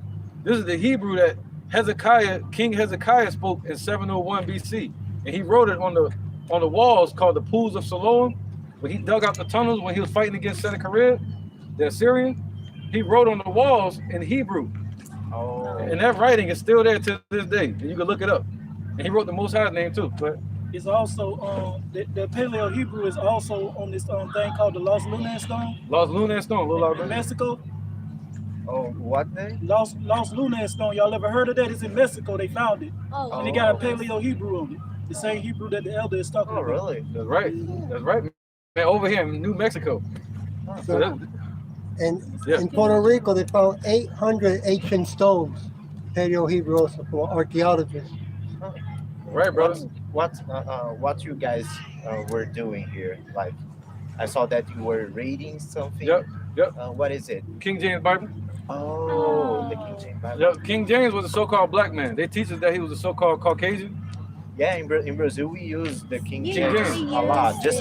It's just translated to Portuguese, but we Yeah. use the King We use James. the King James. Yeah, the King James is legit. We got brothers over there in Brazil, I think, man.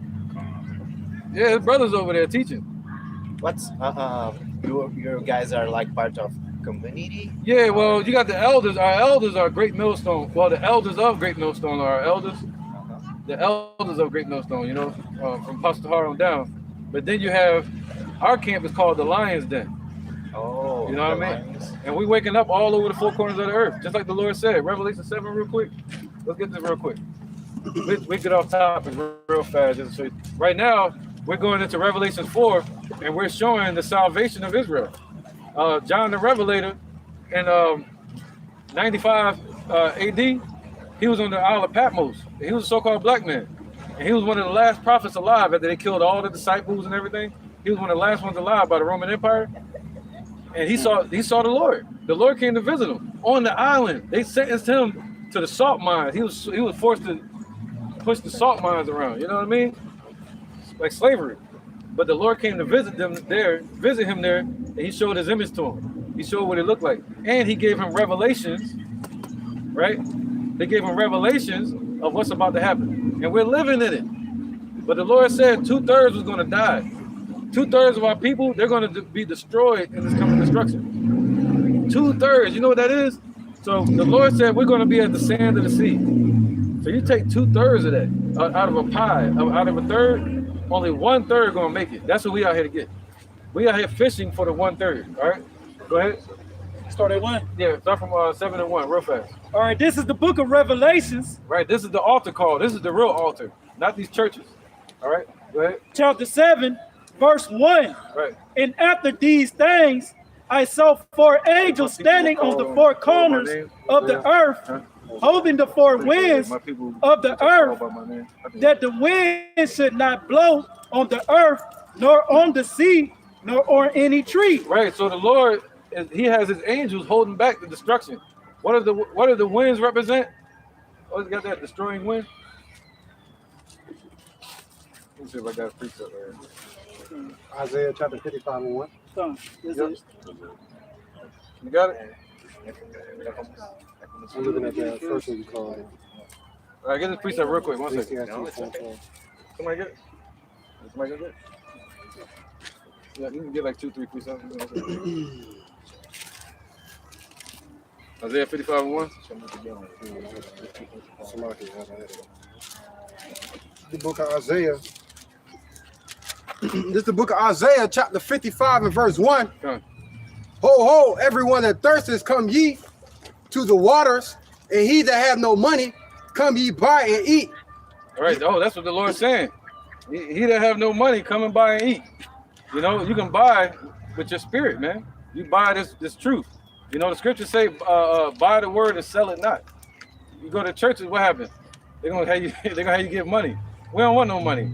We just want y'all to be delivered. That's it. Or when judgment day comes, we in it right now. The Lord said he's gonna bring plagues upon this place. And he's bringing the plagues, man. Right? And the deception, because people believe in that. They're going to get it. They believe in them. They believe in Egypt. This is spiritual Egypt again, right? But the Lord said, in these times, he's going to bring plagues. He's going to bring civil war. There's going to be a dollar crash real soon. It's going to cause civil war. And in the midst of civil war, they're going to push I can't say it on YouTube, but the new monetary system. Okay, I got a better way of saying it. Paperless society. Yeah. You know what I'm talking about? You know what I mean? No paper money. I know what you mean. I can't say it because they're gonna close our channel. So he said that's gonna happen, and then after that, World War III gonna break out. And they had World War I. They thought that was it, the end of the world. World War II, they thought that was it.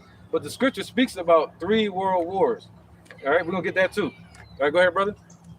What's that? Revelation 8. Oh, you got that one? Yeah, I had when we started Isaiah 55:1, but it was really Jeremiah 55:1. Okay, go ahead. Just either one. I just need it. Come. Everyone that thirsteth, come ye to the waters, and he that have no money, come ye, buy and eat. Yeah, come buy wine and milk without money and without price. Wherefore do you spend your money for that which is not bread, and your labor for that which satisfieth not? Hearken diligently unto me, eat ye which is good, and let your soul delight in fatness. So basically, you got our people, they in these Christian churches, listen to these doctrines, you know what I'm saying? And that's it had nothing to do with the scriptures. You see, you go to church every Sunday, but the scriptures say, come ye buy and eat for free. You see what I'm saying? And that's what the Lord, he decreed his people to come on the highways and byways and wake up the elect, the 1/3 that's meant to be saved from that destroying wind that we're going to read in Jeremiah chapter 55 and verse 51. Go ahead. It's Jeremiah chapter 51, verse 1. Thus saith the Lord, behold, I will raise up against Babylon and against them that dwell in the midst of them that rise up against me. Right, this is ancient. This is New Babylon, the daughter of Babylon. You know that. Right, go ahead. A destroying wind, and will send unto Babylon fanners that shall fan her and shall empty her land. For in the day of trouble they shall be against her round about. That's right, man. So the Lord is going to bring all these nations against this place, Babylon. You hear about China. You hear about Russia. Russia, they just found a Russian naval ship outside of Hawaii the other day. And they having talks about Russia going into Ukraine, taking Ukraine. And if he does it, they're going to try to attack Russia. That's some, a whole nother topic. And then you have Iran, Persia. That's all Ezekiel 38. But then somebody get Revelations 8 and 13 real quick. This is the book of Revelations, chapter 8 and verse 13. Right, Malachi 4 and 1. And I beheld and heard an angel flying through the midst of heaven, saying, woe, saying with a loud voice, woe, woe, woe to the inhabitants of the earth, by reason of the other voices of the trumpets of the angel, or the 3 angels which have yet to sound. That's right, man. World War III, written in the scriptures. Let's get that Revelation 11, I think 10. Revelation 11 and 10.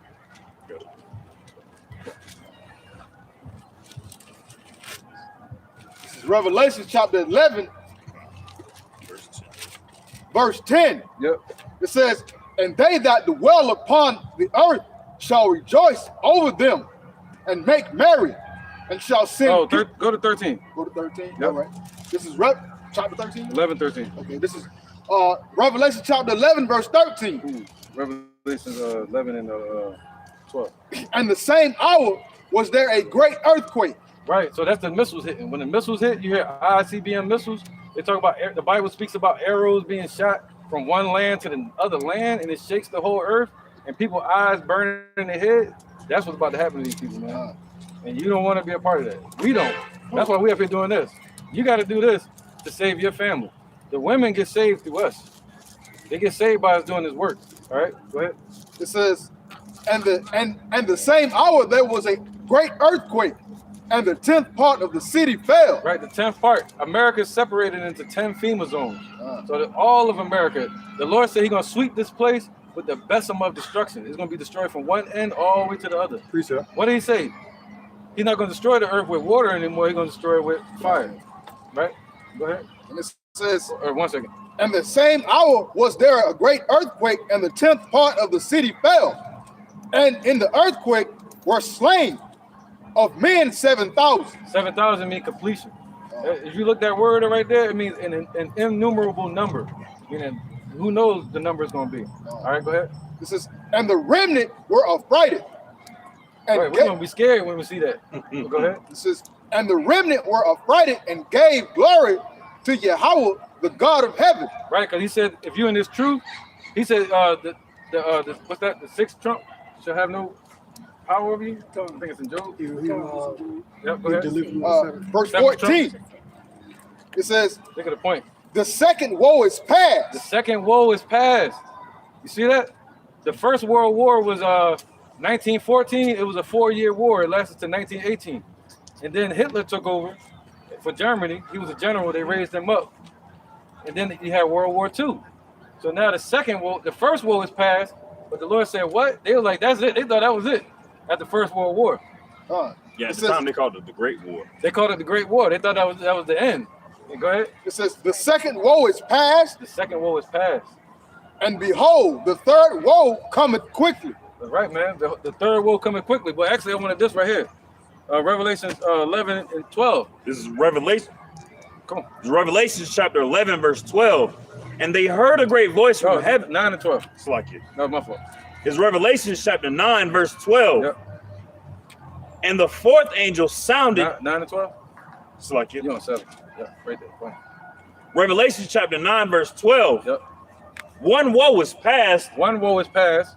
and behold, there come two more hereafter. World War III. All right. And we just read it in here when it's going to happen, when the missiles drop. All right. When they drop the missiles, Malachi 4 and 1. Yeah, precept. Go ahead. This is the book of 2nd Esdras, chapter 16 and verse 13. For strong is his right hand that bendeth the bow, his arrows that he shooteth are sharp, and shall not miss when they begin to be shot into the ends of the world. See that? That's the Most High. The Most High set it up like that. That's that in Isaiah. So He created the smith. Isaiah 55, 54. Yep. He said the Lord said He created the generals and the scientists that created these missiles called the atomic bomb. Yeah. After World War II, I think that was from like 1938 to 1945, and then they dropped Big Boy and Little Man. They dropped that on Japan, Hiroshima and Nagasaki, and when they did that, that ended the war. But they never stopped. They never made peace with each other. You want the proof of that? You can look at North Korea and South Korea. If you cross South Korea, it's over. You know what I mean, or vice versa. So the war never really ended. It's just they stopped shooting at each other. They chose different ways to go to war, like economical war, like they're doing now, right? Yeah, All right? that's true. That's right, brother. Go ahead. I'm looking for it. Now they fighting a cowboys war. You see what I'm saying? Now you just push one button and they sending missiles from here to there. You see what I'm saying? Back then it used to be swords and all that stuff like that. So now it's going Guys, I appreciate for the word. Yeah. It's really nice to hear that. You're doing a great job. That's right, You brother. really know about the Bible. It's really Yeah. nice to see people that really know about the Bible. But we gotta go now. Okay, yeah. Do you Thank think, you for man? everything. Yeah, Thank you Yeah, for is this about every Saturday here or Oh, you can go on we have another YouTube. place for Only got it in No, you Spanish. have it on we YouTube so right now. I'm working on English, Oh, but that's I okay. understand This is all the Spanish. things. You understood though. Yeah, okay. yeah. Thank And you. I Right there. Go to this one right here. No, not that one. Right there. The first one? Yeah, not that one. We had to kick this guy out. Okay. Oh, okay. Yeah. These treat the brothers bad. um So you want this one right here. Okay. And if they cancel this page, YouTube, go to this one. Okay. All right, just keep up with us. I'm really interested in you. Yeah, let's do it, man. Let's get saved, man. That's what this is about. See, we're not saved yet. Every Saturday you guys are Every Saturday we meet out here for right now, yeah. Okay. Yeah, we've been out here for like what, 2 years now? Yeah, I met him out here. See that? The Lord gonna get his sheep, man. Thank you for the words. Yeah, the Lord gonna get his sheep. Thank you. Yeah, I believe in y'all. We'll see what happens. Thank you. Yeah, thank Bye. you so No doubt. much. No doubt. Shalom. Peace. Shalom. Let's get saved, man. Let's get out of here. Right, man. We not saved. Let's get saved. Yeah, we gotta get the heck out of here. Who got precepts? Let's get through these real quick. We'll get back to our topic. Yeah, this is Isaiah 54:16. It says, "Behold, I have created the smith that bloweth the coals in the fire." Right. So the Most High created these generals and these scientists to create the atom bomb or the nuclear bomb Right. for Esau's destruction and for 2/3 and these heathens. All right, for Judgment Day. That's the Lord's Judgment Day. The Most High, Yahweh. Go ahead. It says, "And that bringeth forth an instrument for his work, and I have created the waster to destroy." Right. So, oh man. So the Lord created the waster. That's what He called it. We call it ICBM, but the Lord called it a waster. You see that? Really quick to add on, it's no matter what time period, even in today's time period, it's always a very dishonorable and shameful thing to be killed by your own weapon. Like, so if you have a sword and you name the sword and everybody know you and the name of your sword, it's a nice sword with jewels and stuff, and you slayed many people in war, and somebody assassinates you with your own sword, and bro, That's deep. so the fact that America was the first people to display nuclear technology, and everybody was like, oh, okay, all right, you know, my bad. Yep. And now they're gonna be destroyed by that same weapon, by their trademark, pretty much. Yeah, and these nations have advanced it Yeah. because of the Most High, and they have went from those few stockpiled missiles, Russia and America, to now they got 200 million missiles on this earth that's gonna be shot off, and they all gonna land on this one target. That's all shame. That's what they Shame. None of them gonna miss. And ultimately, Yeah. that's the pride of this place, because you exalt yourself as a melting pot, and ultimately you're going to be a melting pot. You know what I'm saying? That's it right there. It took me a second to catch that bar. But I got it. God. That was deep. Yeah, that was it. All right, that was it on that. You got one? Yeah, I got two. Yep. Go ahead, brother. All right, this is the book of Isaiah, chapter 9, verse 5. For every battle of the warrior is with confused noise and garments rolled in blood. Right, like Braveheart or the movie 300, people would fight, with knives and swords. Ah! But now, like the brother said, they're fighting a coward's war. Gone. You don't even know who's shooting at you. They shoot off trajectory. I hear a sound over there. Let's shoot in that direction. Go ahead out. But this shall be with burning and fuel of fire. There you go, man. So the judgment day is going to be with burning and fuel of fire. What's that? Nuclear ICBM missiles, man. All right. What they call nuclear enrichment. Nuclear waste. Utterly wasted. Go ahead, brother. All right, this is the book of Malachi, chapter 4, verse 1. For behold, the day cometh that shall burn them. Shalaki, the day, Shalaki, I'm going to start over. This is the book of Malachi, chapter 4, verse 1. That's right. For behold, the day cometh that shall burn as an oven. Right. So the Lord is about to cook up something, man. He got an oven set. And he said that day is coming where he's going to cut that oven on. Thinking of a master plan. Thinking of a master plan. That's right. Go ahead, brother. In all the proud, yea, in all that do wickedly They on the menu. shall be stubble. They're going to be stubble, man. They're going to be crisp. All right, burned up to a T. Okay? And the Lord going to leave them in it to melt. All the way down, and then he's going to take their spirit from them. In the day that cometh shall burn them up, saith the Lord of hosts, that it shall lead them neither root nor branch. Woo, man, burn up their whole household. Are you just checking it? Okay. So let's get back to the point now, man. Let's get back to the river. This is the book of Revelations, chapter 4, in verse 5. And out of the throne proceeded lightnings and thunderings and voices, as there were 7 lamps of fire burning before the throne, which are the 7 spirits of Yahweh. And before the throne there was a sea of glass like unto crystal, and in the midst of the throne and round about the throne were 4 beasts full of eyes before and behind. Right, so let's get Psalms 97. Did we get Revelation 3 and 1 yet? No. All right, go ahead, brother. It's the book of Revelations, chapter 3 and verse 1.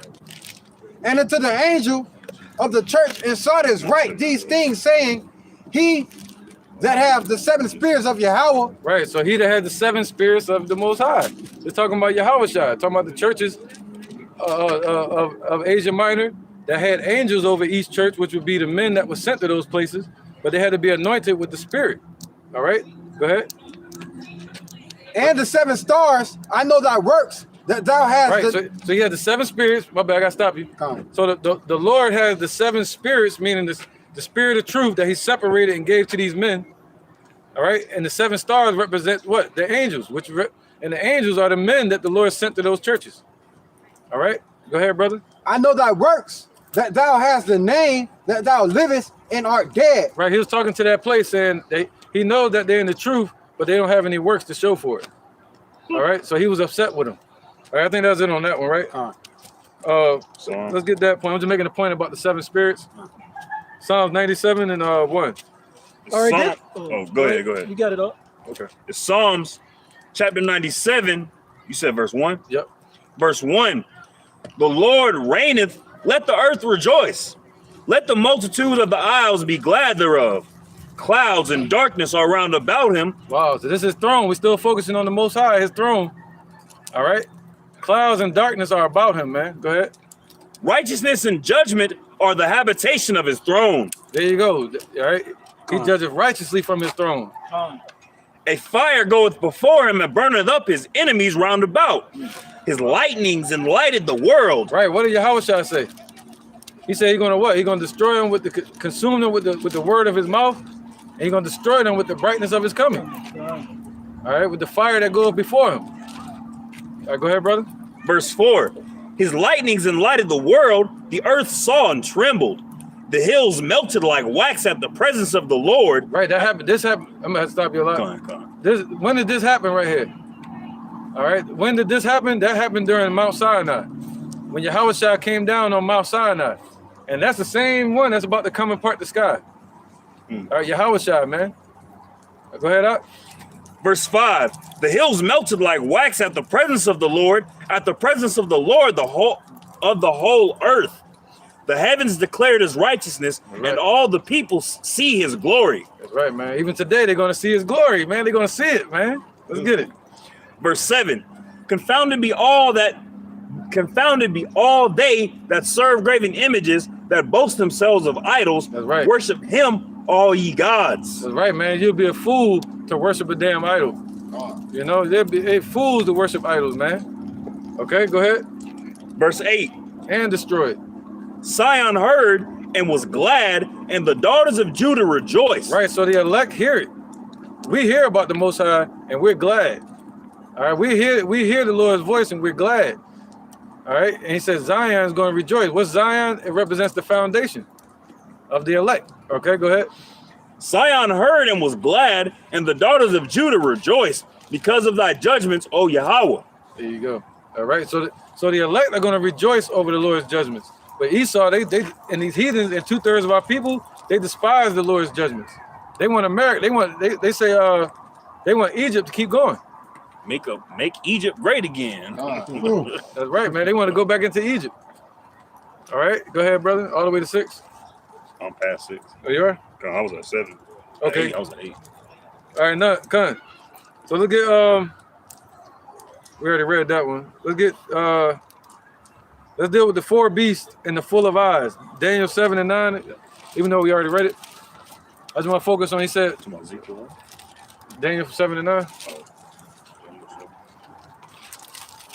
Yep, and Ezekiel 1 and 15. Okay. And he said dealing with the eyes, man. Can you read that again? Revelation 4, dealing with the eyes part. I got the Ezekiel. Yep. I think that's 6. 6. Yep. This is Revelations chapter 4 and verse 6. Yep. And behold, and before the throne there was a sea of glass like unto crystal. In the midst of the throne and round about the throne were 4 beasts full of eyes before and behind. Right. Can somebody get Revelation 22 real quick? Babak Shah? He said full of crystal. You know, Revelations 22 and right? I see a glass full of crystal. Now let's get Revelation 22 and 1. We're gonna stop at like verse 2. this is the book of Revelations, chapter 22 and verse 1. And he showed me a pure river of water of life, clear as crystal, proceeding out of the throne of Yahweh. How clear do you want it? See that? He says proceeding out of the throne of the Most High. All right, go ahead.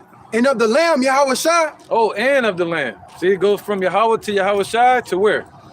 in the midst of the streets of it, and of either side of the river was there, Salakia, was there the tree of life, which bare 12 manner of fruit, There you go, man. and yielded her fruit every month. That's right, man. So this tree, it was so big, it reached to both sides of the river. And it had 12 manner of fruit on it.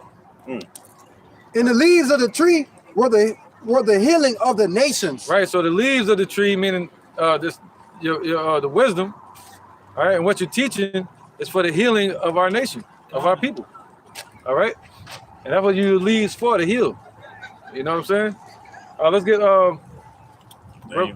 we read Revelation 4, the crystal, and then the next part. Come on. You want me to read it again? Babakasha. This is Revelation chapter 4 and verse 6. And before the throne there was to see a glass like unto crystal, and in the midst of the throne and round about the throne were 4 beasts full of eyes before and behind. Right, and that word beast is not supposed to be beast there. It's supposed to be living creatures or living beings. And that's what the angels are. The angels are living beings. They got their own personality, but they're not physical, they're not flesh like us. All right, and they're exalted on a whole nother level, and that's what it's about to get into next. Let's get this real quick. Maybe we should go into verse 7, just so we have to keep going over it. Verse 7. Yep, and then we're gonna get the other precepts. This is verse 7 of Daniel chapter 4. Revelation chapter 4. And then the first beast was like a lion, and the second beast like a calf, and the third beast as the face of a man. Right. And the fourth beast was like a flying eagle. Right. That's not talking about how they look. All right. They don't look like eagles or look like a ox and all that. Now I'm gonna give it to you. Check this out. Those are their duties, but their position. What's the top animal of the animal kingdom? Lion. What's the top animal of cattle? Ox. What's the top animal of birds? Eagle. See that? And then also you have to have the intelligence of man. All right, and what's the man's whole duty is to serve the Most High. Boom. So that's what these angels represent, man. Meaning they're the top level of everything. Just like the eagles and everything are the top on this earth, the angels are the top out there in the heavens and earth. What they say as a compliment? Well, boy, strong as an ox. Strong as an ox. That's right, man. All right, and the ox deals with patience as well, doing the work. Diligence. Yep, and the lion deals with tearing and destruction. That's Michael. And then you got the eagle, which deals with surveillance and watching. His eyes are upon the sinful kingdom. The eyes. That's what we're about to go into. And then you got man set up to praise the Lord. You got people like Raphael that deal with man coming back and forth, taking our prayers to the Father. You know what I'm saying? So it's right there. But guess what? This embodiment, that's all in Yahushua too. Each attribute that those angels have is in one Yahushua. All right, and then each of those angels, they have a group of angels that have the same setup. Top rank. You see the order? All right, and so on and so on. All right, so where we at? Let's get that now. Ezekiel and Daniel. We explaining the eyes and the beast. Maybe Ezekiel. Okay. This is Ezekiel chapter 1. Chapter 7. You said verse 15. Yeah, I'm starting at verse 15. 15 to 18, yep. So, okay. 15 to 18. Now, as I beheld the living creatures, behold, one wheel upon the earth by the living creatures with his 4 faces. The appearance of the wheels and their work was like unto the color of a beryl, which is like a bluish green. Yep, these are chariots. Gone. And they 4 had one likeness, and their appearance and their work was. That's how you know there was a unit. There was a team. They all had the same likeness. Not like the other chariot that was spoken of in this chapter, and earlier in chapter 1, it said they were like bronze. But this fleet right here, they were like the beryl. They were like greenish or sapphire. All right, and they had a captain with them. Go ahead.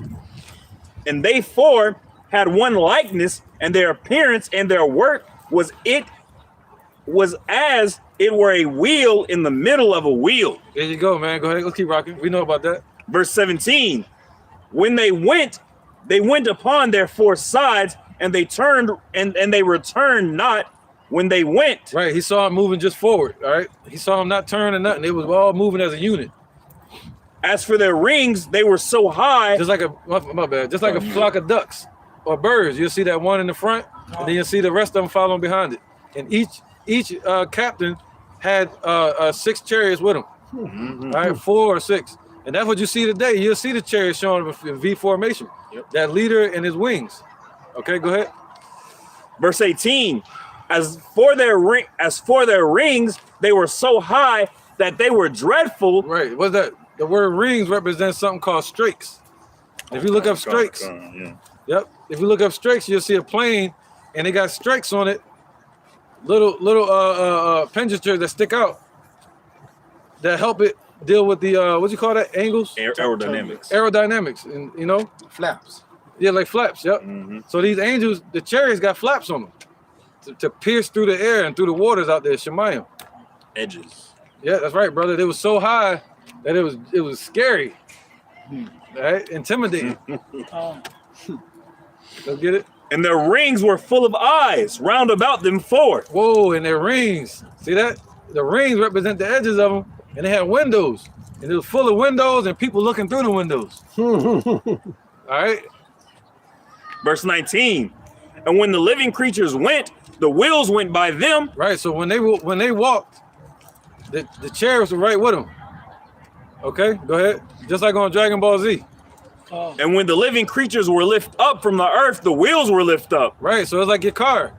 Imagine that, your car move with you. You don't need a garage. That's it's like No, because your spirit gonna be attached to your chariot. Your spirit gonna power that chariot, man. And the Lord gonna power you. That way, say under it, he saw the hand of a man. That man is talking about Yahweh Shem Yahushai. That hand represents power. That's what's giving them chariots power. And that's what Esau wondering, how they get power like that. How they moving like that? What's carrying? What's moving them? It's the Lord's power, man. Go ahead. That's what Esau tries to do. They try to fortify the technology of self-driving cars, and even from a distance, you can start your car from the little key fob. And if somebody was looking off to the side, you'd be like, "Damn, ain't nobody in there. What the fuck?" But they try to mimic Yahweh. That's right, man. Let's keep going. I'm gonna stay in spirit. Yep. Verse 20, whithersoever the spirit was to go, they went. Thither was their spirit to go, and the wheels were lifted up over against them, for the spirit of the living creature was in the wheels. Come on with it, brother. Let's keep going to 18. Go ahead. Oh, I'm in 21. Oh, you in 21? Oh. That's gonna get nice. All right. Let's get Daniel, man. This is Daniel chapter 7, verse 9. It says, I beheld till the thrones were cast down, and the Ancient of Days did sit. Right, so it's talking about them eyes, right? Praising the Most High. Okay, eyes. Go ahead. It says, whose garment was white as snow. That's right, man. That's right. That's the Father, Yahweh. And the hair of his head like the pure wool. His throne was like the fiery flame, and his wheels as burning fire. There you go, them chariots, all right, like burning fire, like light. Go ahead. It says, a fiery stream issued and came forth from before him. Yep, a little faster. Yep, Babakasha. Thousands ministered unto him, and 10,000 times 10,000 stood before and behind, right? Before him. The judgment was set and the books were opened. There you go, man. All right, so yeah, man. When it's talking about those eyes, it's talking about the chariots, man, and people being in those chariots praising the Lord. All right, let's get verse. You already read verse 7. Let's get Hebrews chapter 1 and 7, because it said they call them beasts. All right, and that word beast is not supposed to be there. Where it said 4 beasts, it's talking about the same 4 angels. Revelation 7 and 1, just the first 2 verses. This is the book of Revelations. All the way 3. Yep, 1 and 3. Chapter 7 in verse 1. And after these things, I saw 4 angels standing on the 4 corners of the earth, holding the 4 winds of the earth, that the wind should not blow on the earth. There you go. Nor on the sea, nor on any tree. That's right. So the 4 angels, they're the 4 archangels that was set up from the beginning. All right, established in heaven. You see that? And the Lord sends them out to bring to pass certain prophecies upon the earth. That's in Revelation 9, where he sent the angel into the great river Euphrates, to bring about the judgment. Now let's get Zechariah real quick. Zechariah 1 and 20, all the way to 21. And then we go to Hebrews 1 and 7. All right. Because it's explaining who these 4 angels are, the 4 beasts. That word beast just means living creatures, man. All right, but they're spirits. Living creation, living beings. Come on, brother. Somebody got it? God. This is, you say 4? Zechariah? Zechariah 1 and 20. Okay. This is Zechariah on, chapter 1, verse 20. And the Lord Yahweh showed me 4 carpenters. See, the 4 carpenters. Go ahead, the 4 workers. All right, that's set up to help build the kingdom. That's why the angels showed up and said, yo, you are our brothers. All right, we brothers to the angels. And they have the testimony of Yahweh Shai as well. God. It says, verse 21, then said I, what come these to do? Right, what are they for? All right, what do they represent? And you can look at them and tell. God. That's why Ezekiel saw them. He said, yo, this was their attributes. This is what they represent. One was like a lion. He was set up to do this. Just like you see in the water, you'll see that's the Navy, that's the Army, that's the military, that's the Air Force. That's right. You can tell the difference. Space Force too. Space Force now. Yeah, you can't forget that 4-1. Esau, boy.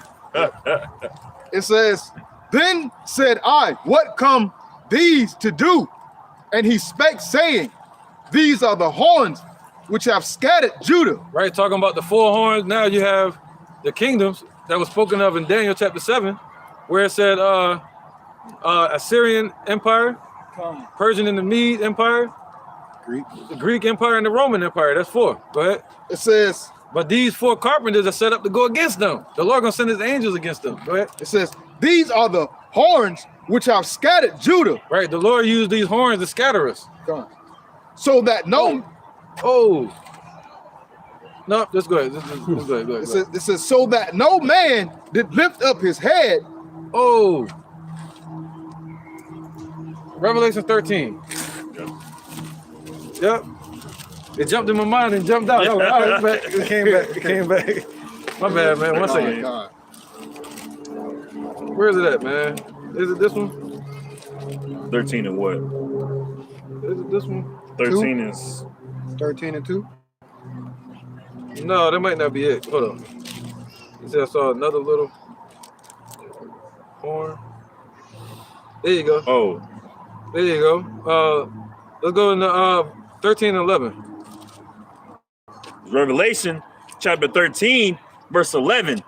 And I beheld another beast cometh up out of the earth, and he had 2 horns like a lamb, and he spake as a dragon. That's right, man. There you go. And you can skip down to Daniel 7. Somebody, you still at Daniel 7? No, you on that. Revelation. What was that, Daniel 7? That was I need Devin 7. Whoever can get it. But yeah, that's the horn. He said what? He saw 2. He said he saw another one, another kingdom show up having 2 horns. That's talking about what? 2 governments, basically Democrats and Republicans. I'm gonna get more specific. We're talking about separated the 3. Came up with where is it? After the Roman Empire. That's all the nice that you be the 4th beast. Let's get that 4th one. Go to that one first. This is Daniel chapter 7 and verse 7. Right. Then he said the 4 horns. Right. Here go the 4th beast right here. The 4th kingdom.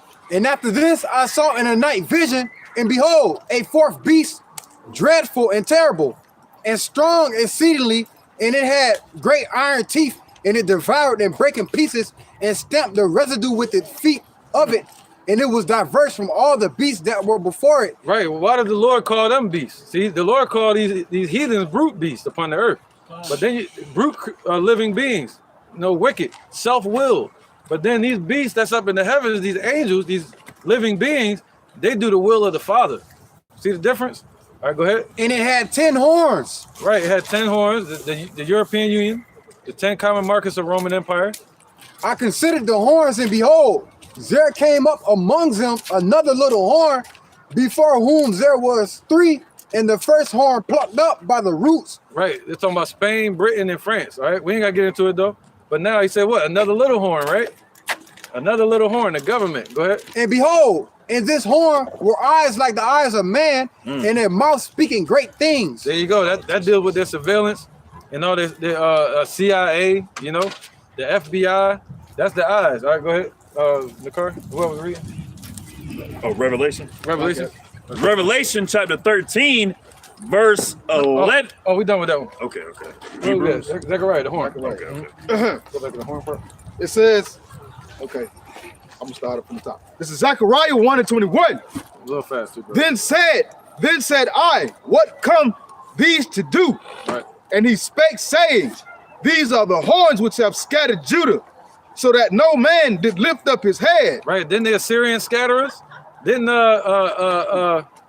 you know, especially in 722 BC, when they scattered the northern tribe and brought us into Assyria, didn't the Medo-Persian Empire do that?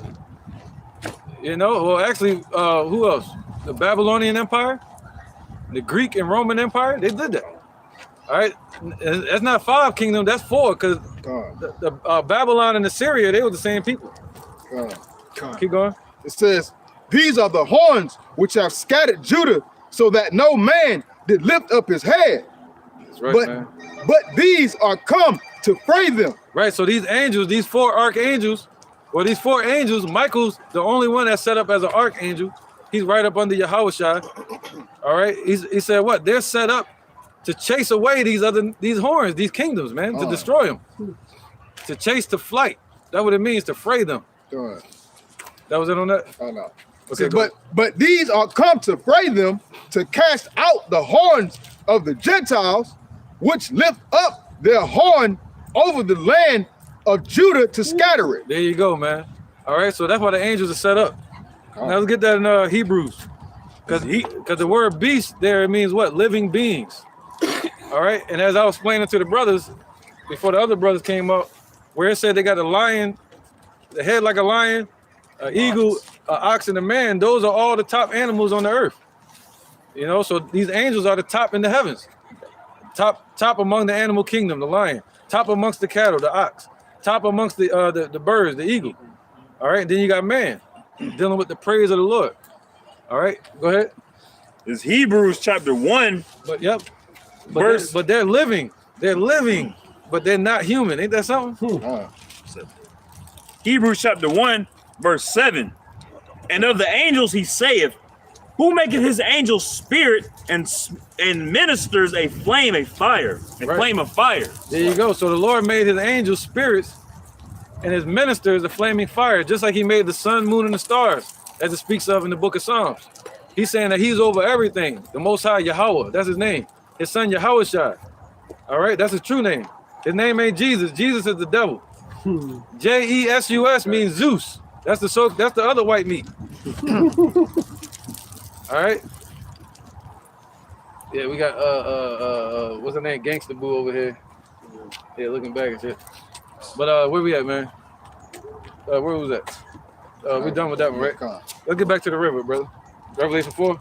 This is the book of Revelations. So now we should understand that where it said full of eyes, these chariots were full of eyes all around it and inside of it. That lets you know that the chariots are round too. All right. And those eyes that were in there, they're praising the Lord day and night. That represents the elect in Revelation 4, man. Okay, that's what I'm gonna get them what we're talking about. You know, Revelations 4 is basically a vision that John the Revelator had of the elect being delivered. Where it say elders is not supposed to say elders, it's supposed to say rulers. All right, so these rulers are going to be crowned, and then at some point we're going to cast our crowns before Yahushua's feet, and he's going to be more exalted, just like it spoke of in the book of Ezekiel. All right, go ahead, brother. This is the book of Revelations, chapter 4 and verse 4. And round about the throne were 24 seats, and upon the seats I saw 24 elders sitting, clothed in white raiment. Right, what's that? 12 and 12. That's 24. All right, 12 disciples, 12 patriarchs. Okay, go ahead. And they had on their heads crowns of gold, and out of the throne proceeded lightnings and thunderings and voices, and there were 7 lamps of the fire burning before the throne, which are the 7 spirits of Yahweh. Right, where you at now? Okay, yeah, you start Verse from the top. Yeah, come on, brother. Verse 6, and before the thrones there was a sea of glass like unto crystal, and in the midst of the throne and round about the throne were 4 beasts full of eyes before and behind. Right, it should make more sense now. All right, so they had basically people all over it, you know, spirits, or really the elect. All right, you can get that again in Revelation 5, where it said multitudes. Verse 11, I think it was. Revelation 5. Yeah, 11. This is the book of Revelations, chapter 5 and verse 11. Oh, no, verse 9. This is the book of Revelation, chapter 5 and verse 9. And they sung a new song, saying, Thou art worthy to take the book and to open the seals thereof, for thou wert slain and hast redeemed us unto Yahweh by thy blood, out of every kindred and tongue and people and nation, and hast made us unto our God kings and priests, and we shall reign on the earth. Right, so this is a future prophecy, man. All right, go ahead. And I beheld, and I heard the voice of many angels round about the throne. See, round about the throne, the same one, the eyes, okay? The eyes of the Lord are upon the sinful kingdom. So when they talk about the eyes, it's talking about people worshiping them. Go ahead. And the beasts, and the elders. Right, and the beasts, the angels, and the elders. The word elders is supposed to be rulers right there. Go ahead. And the number of them were 10,000 times 10,000s, and thousands and thousands. I thought it was just 24. See that? But that represents all of us when they get delivered. All right, and ultimately, all the earth is going to praise the Lord. All Israel. Go ahead, brother. Verse 12, saying, with a loud voice, worthy is the Lamb that was slain to receive power and riches and wisdom and strength and honor and glory and blessings. Right. And every creature which is in heaven. Right. Every creature. See, every creature, meaning creation, which is in heaven. All right, go ahead. Ain't no creatures out there. It's creations. And on the earth and under the earth, and such as are in the sea, and all are that. Salakia. And all that are in them heard I saying, blessing, honor, glory, and power be unto him that sitteth upon the throne, and unto the Lamb forever and ever. So is everybody saying that now? On the earth? All over the earth? No, but the scripture said that. Somebody get that? Every knee shall bow, tongue confess. That's right, man. Every knee shall bow. Oh, go ahead, brother. Revelation 4:4. Verse 14. And the 4 beasts said, Amen, Amen. And the 24 elders fell down and worshiped him that liveth forever and ever. That's right, man. Now let's get back to Revelation 4 again. You want somebody else to take over? That river ain't no joke. The river ain't no joke. I told you, bro. You gonna keep going back to it. Just let me, you can pass it off to somebody. No, it's good. All right, somebody got this precept real quick. Go ahead. This is Romans. 1 second. So Romans 11 and 14 and 11. This is Romans 14 and 11. Yep.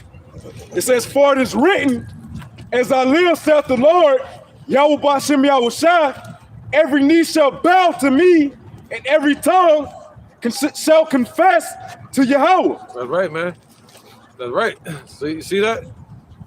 What's that? Hebrews, where it say, right now we see not all things under his feet.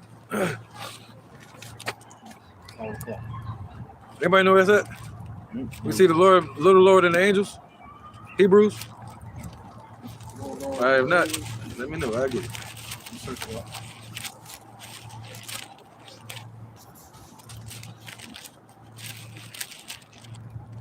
Hebrews 2 and 8. Come on. This is Hebrews. I get it. All right. Come on, go ahead. This is Hebrews chapter 2, verse 7. Thou madest him a little lower than the angels.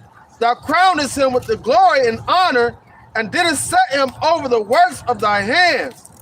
Thou hast put all things in subjection under his feet, for in that he put all in subjection under him.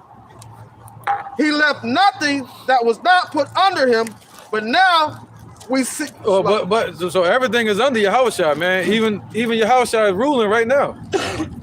But because he's on the right hand of the Father.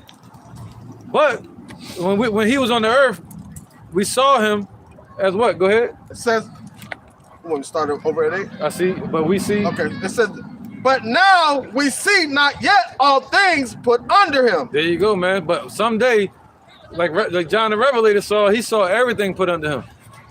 And, you know, who was that that say he saw the Lord lifted up and his train filled the whole earth? We just read that the other day. That's Isaiah. I saw the Lord lifted up and his train filled the whole earth. His train filled it. Yeah. You did a lesson on it. I did a lesson on it, but it's all good. Go ahead, brother. This is the book of Revelations, chapter 4 and verse 5. And out of the throne proceeded lightnings and thunderings. No, we on number 8. Isaiah 6. Okay. Isaiah 6. Isaiah 6 and 1. Can you get that real quick, somebody? I'll give one of the younger brothers get it. Somebody get it for me. Go ahead. Isaiah 6 and 1 all the way to 3. Yep. I got you. All right, the book of Isaiah, chapter 6, verse 1. In the year of King Uzziah died, I saw also the Lord sitting upon a throne high and lifted up, and his train filled the temple. Right. But when the Lord was on the earth, we didn't see. He rode in on the donkey, and they treated him real bad, man, and cast him out of the earth. But what he said, he saw a vision. Where was that in Isaiah? Isaiah 6 and 1. Right. He was high. His throne high and exalted, man, and giving out judgments. You know what I'm saying? Go ahead, brother. Verse 2, above it stood the seraphims. Each one had 6 wings. With twain he covered his face. Right. So we just read that. The angels, all right, the word seraphim represent the angels or the chariots, and each one had 6 chariots with them. All right, go ahead. And with the twain he covered his feet. Right. And with the twain he did fly. Right, you'll see 2 on the flying lower, and you'll see 2 flying higher. It's very simple to understand. Go ahead. And one cried unto another. Right, so can natural butterfly wings cry to each other? No. It's talking about these seraphims, okay, these angels. They cry one to another, the wings. Go ahead. And one cried unto another and said, Holy, holy, holy is the Lord of hosts.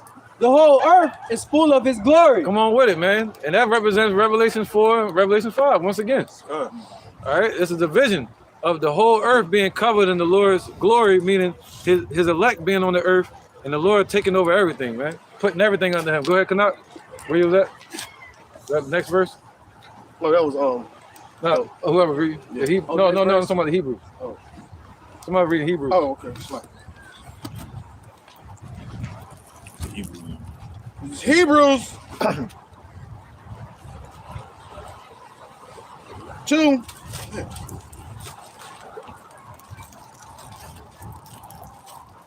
It's Hebrews chapter 2, verse 7. Thou madest him. Verse 9. All right. This is verse 9. But we see Yahweh Shai, who was made a little lower than the angels for the suffering of death, crowned with glory and honor, that he by the grace of Yahweh should taste death for every man. There you go, man. All right, so he's going to be lifted up in the last days, man. He's already on the right hand of the Father. Okay, Carl. But now he's going to take over everything. All right, and this is a vision in Revelation 4:4 of the rulers that are going to be set up as rulers. The hopeful elect, or the elect, are going to be set up as rulers, given crowns, given new garments, new bodies, and then also they're going to cast them crowns before the feet of Yahushua. And then the Yahushua is going to be more exalted that way. As soon as they give us a crowd, we all gonna turn to each other and be like, Yahushua, you deserve it. Yeah, you deserve it. You know what I'm saying?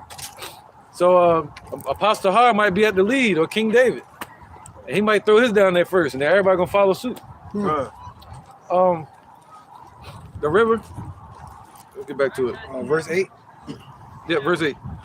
This is the Revelations chapter 4 and verse 8. And the 4 beasts had each of them 6 wings about him. Right, Isaiah 6 and 2. We already read that. Yeah. Just now. Yeah. You want to bring it out again? 6 and 3? 6. You went all the way to 3? Fine. Yeah, go ahead. And the 4 beasts had each of them 6 wings about him, and they were full of eyes within. And they There you go. That go to 6 wings again. Just like it spoke of in Isaiah chapter 6. All right.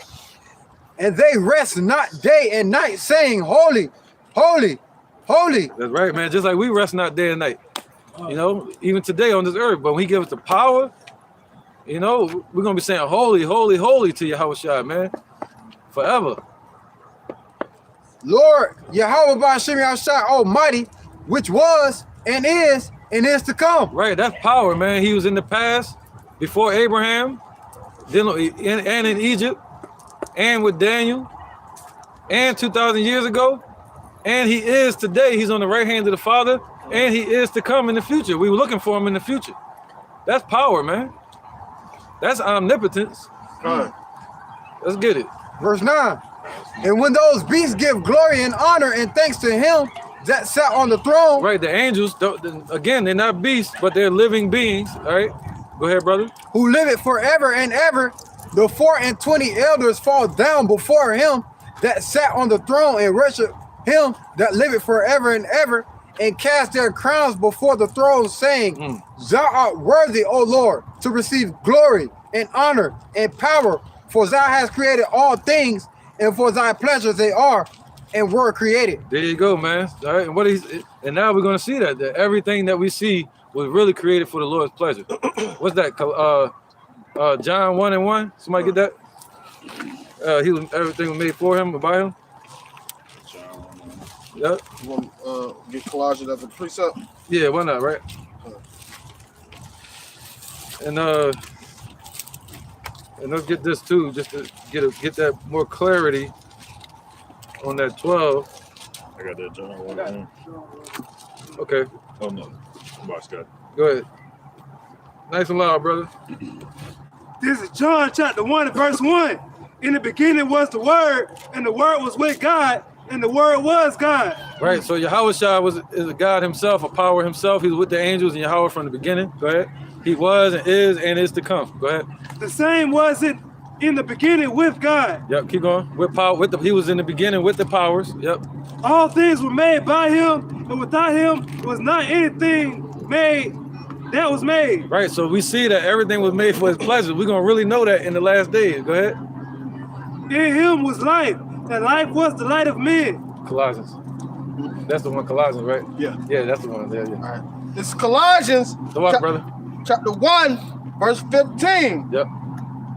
Who is the image of the invisible power? Talking about Yahushua. The firstborn of every creature. Right. Didn't it say wisdom is the unspotted image of Yahweh? And Yahushua is the embodiment of wisdom. So he's a complete reflection of the Most High. All right, go ahead, brother. In righteousness. For by him were all things created that are in heaven and that are in earth, visible and invisible, whether they be thrones or dominions or principalities or power. All things were created by him and for him. And he is before all things, and by him all things consist. Right, so he's going to show that in the last days that he made everything for his pleasure, just like the Predator movie. He made humans upon earth, and he set them up. They called him game, like a game or something. Came hunt him later. Go ahead, brother. All right, this is the book of Proverbs, chapter 16, verse 4. Yep. The Lord have made all things for himself. Wow. Yea, even the wicked for the day of evil. I almost kicked you, man. Hey, on that, it's like good. No, you got it. My grandfather, he built the house that he's in. It's like a 3-bedroom house, and it's a very big house that he built. And one day when I was a kid, I asked him, how did he go about building the house? And he told me everything. He laid the foundations, and he said, I wanted that room to face that way because I like those trees that's over there. I wanted this room for over here. The fireplace is not enclosed. It's a circle so that way everybody can gather around it. And he really laid out the structure, and he told me the pleasure that he took in building it, and also the pleasure that he took in living in it and resting in it, and also having his woman, my grandmother, live in it, raise her children in it, his children, and he saw that it was good. That's crazy, right? Yep. And as a warrior and as a soldier, you gain the kingdom. But once you get everything, you gain the fruits of it. It takes a real king to sit back and indulge. Other than that, they would continue it and they become a tyrant. Right? But the Lord, he knows how to indulge. He said, rest shall be granted. All right, he's not gonna make us tyrants, man. Basically working in vain. What's this? Revelation 21 and 10, all the way to 14. We can probably close with that. All right. Now this goes into the 24 elders. All right, 24 rulers, and you see it was an innumerable multitude. That innumerable multitude represents the rest of Israel. Okay, you got the 12 disciples and the 12 patriarchs. They're gonna be there. All right, this Revelations. You said 21 and 11? Yeah. Or 21 and 10? 21 and 10. All right. This Revelation 21 and 10. What? Nah. Okay. Revelation 21 and 9. And there came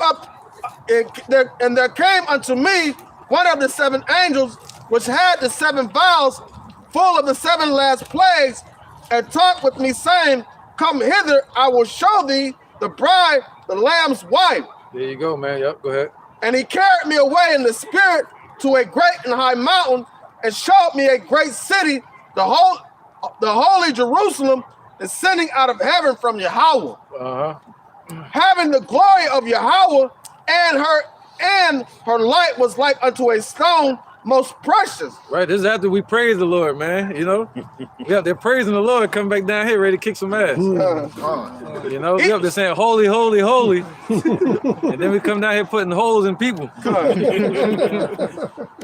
right, it says, having the glory of Yahweh, and her light was like unto a stone most precious, even like a jasper stone, clear as crystal. Right.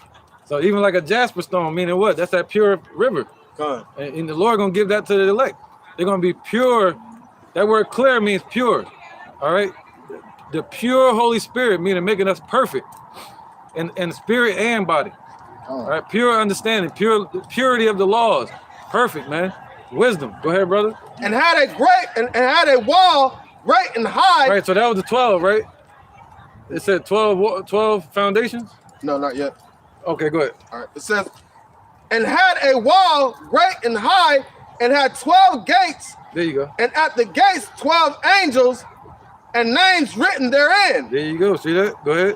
Which were the names of the 12 tribes of the children of Israel. That's that innumerable multitude in the 144. All right, that's gonna walk through those gates, and that's only set up for Israel, as you can see. Unless vocab, the demon, can find another tribe on there that got a gate. They got an entrance or VIP. Go ahead, brother. All right, it says, verse 13, on the east 3 gates, on the north 3 gates, on the south 3 gates, on the west 3 gates. Yeah, vocab probably say northwest. We'll fit in somewhere. He'll say Middle East. Middle East. Oh, shit. Verse 14, and the wall of the city had 12 foundations. There you go. There go the 12 foundations, the 24, right? Foundations represent who? The disciples and the 12 patriarchs. These people right here. Go ahead. And the wall of the city had 12 foundations. Yep. And in them the names of the 12 apostles of the Lamb. There you go. See that? So 12 foundation stones, man. The apostles that the Lord sent out. All right, so we're gonna end it there, man. What was that? That was a breakdown in Revelation chapter 4 when it's dealing with the innumerable multitude and the angels and the elect being delivered, and the church, the elect, the bride, and the angels praising the Lord Yahweh and His Son Yahweh Shai after the last, or within the last days and after the last days and for eternity. And also the casting down of the vain imaginations of people's mind. Because when you pray to Yahweh Yahushua, you should have that image of Him sitting in the throne, right, of that light coming from His loins to his feet, even to his head, the emerald, the bow, the white hair, and all that. All that. Dark skin. You know what I mean?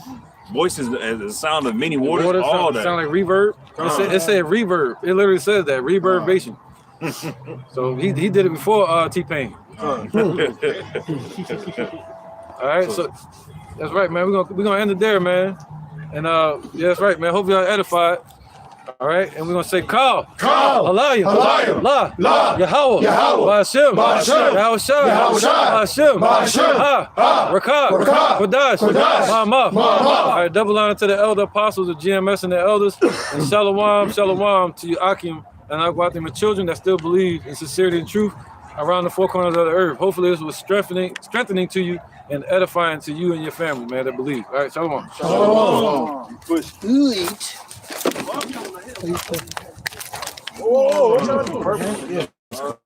Yeah. We finna go meet up with other brothers.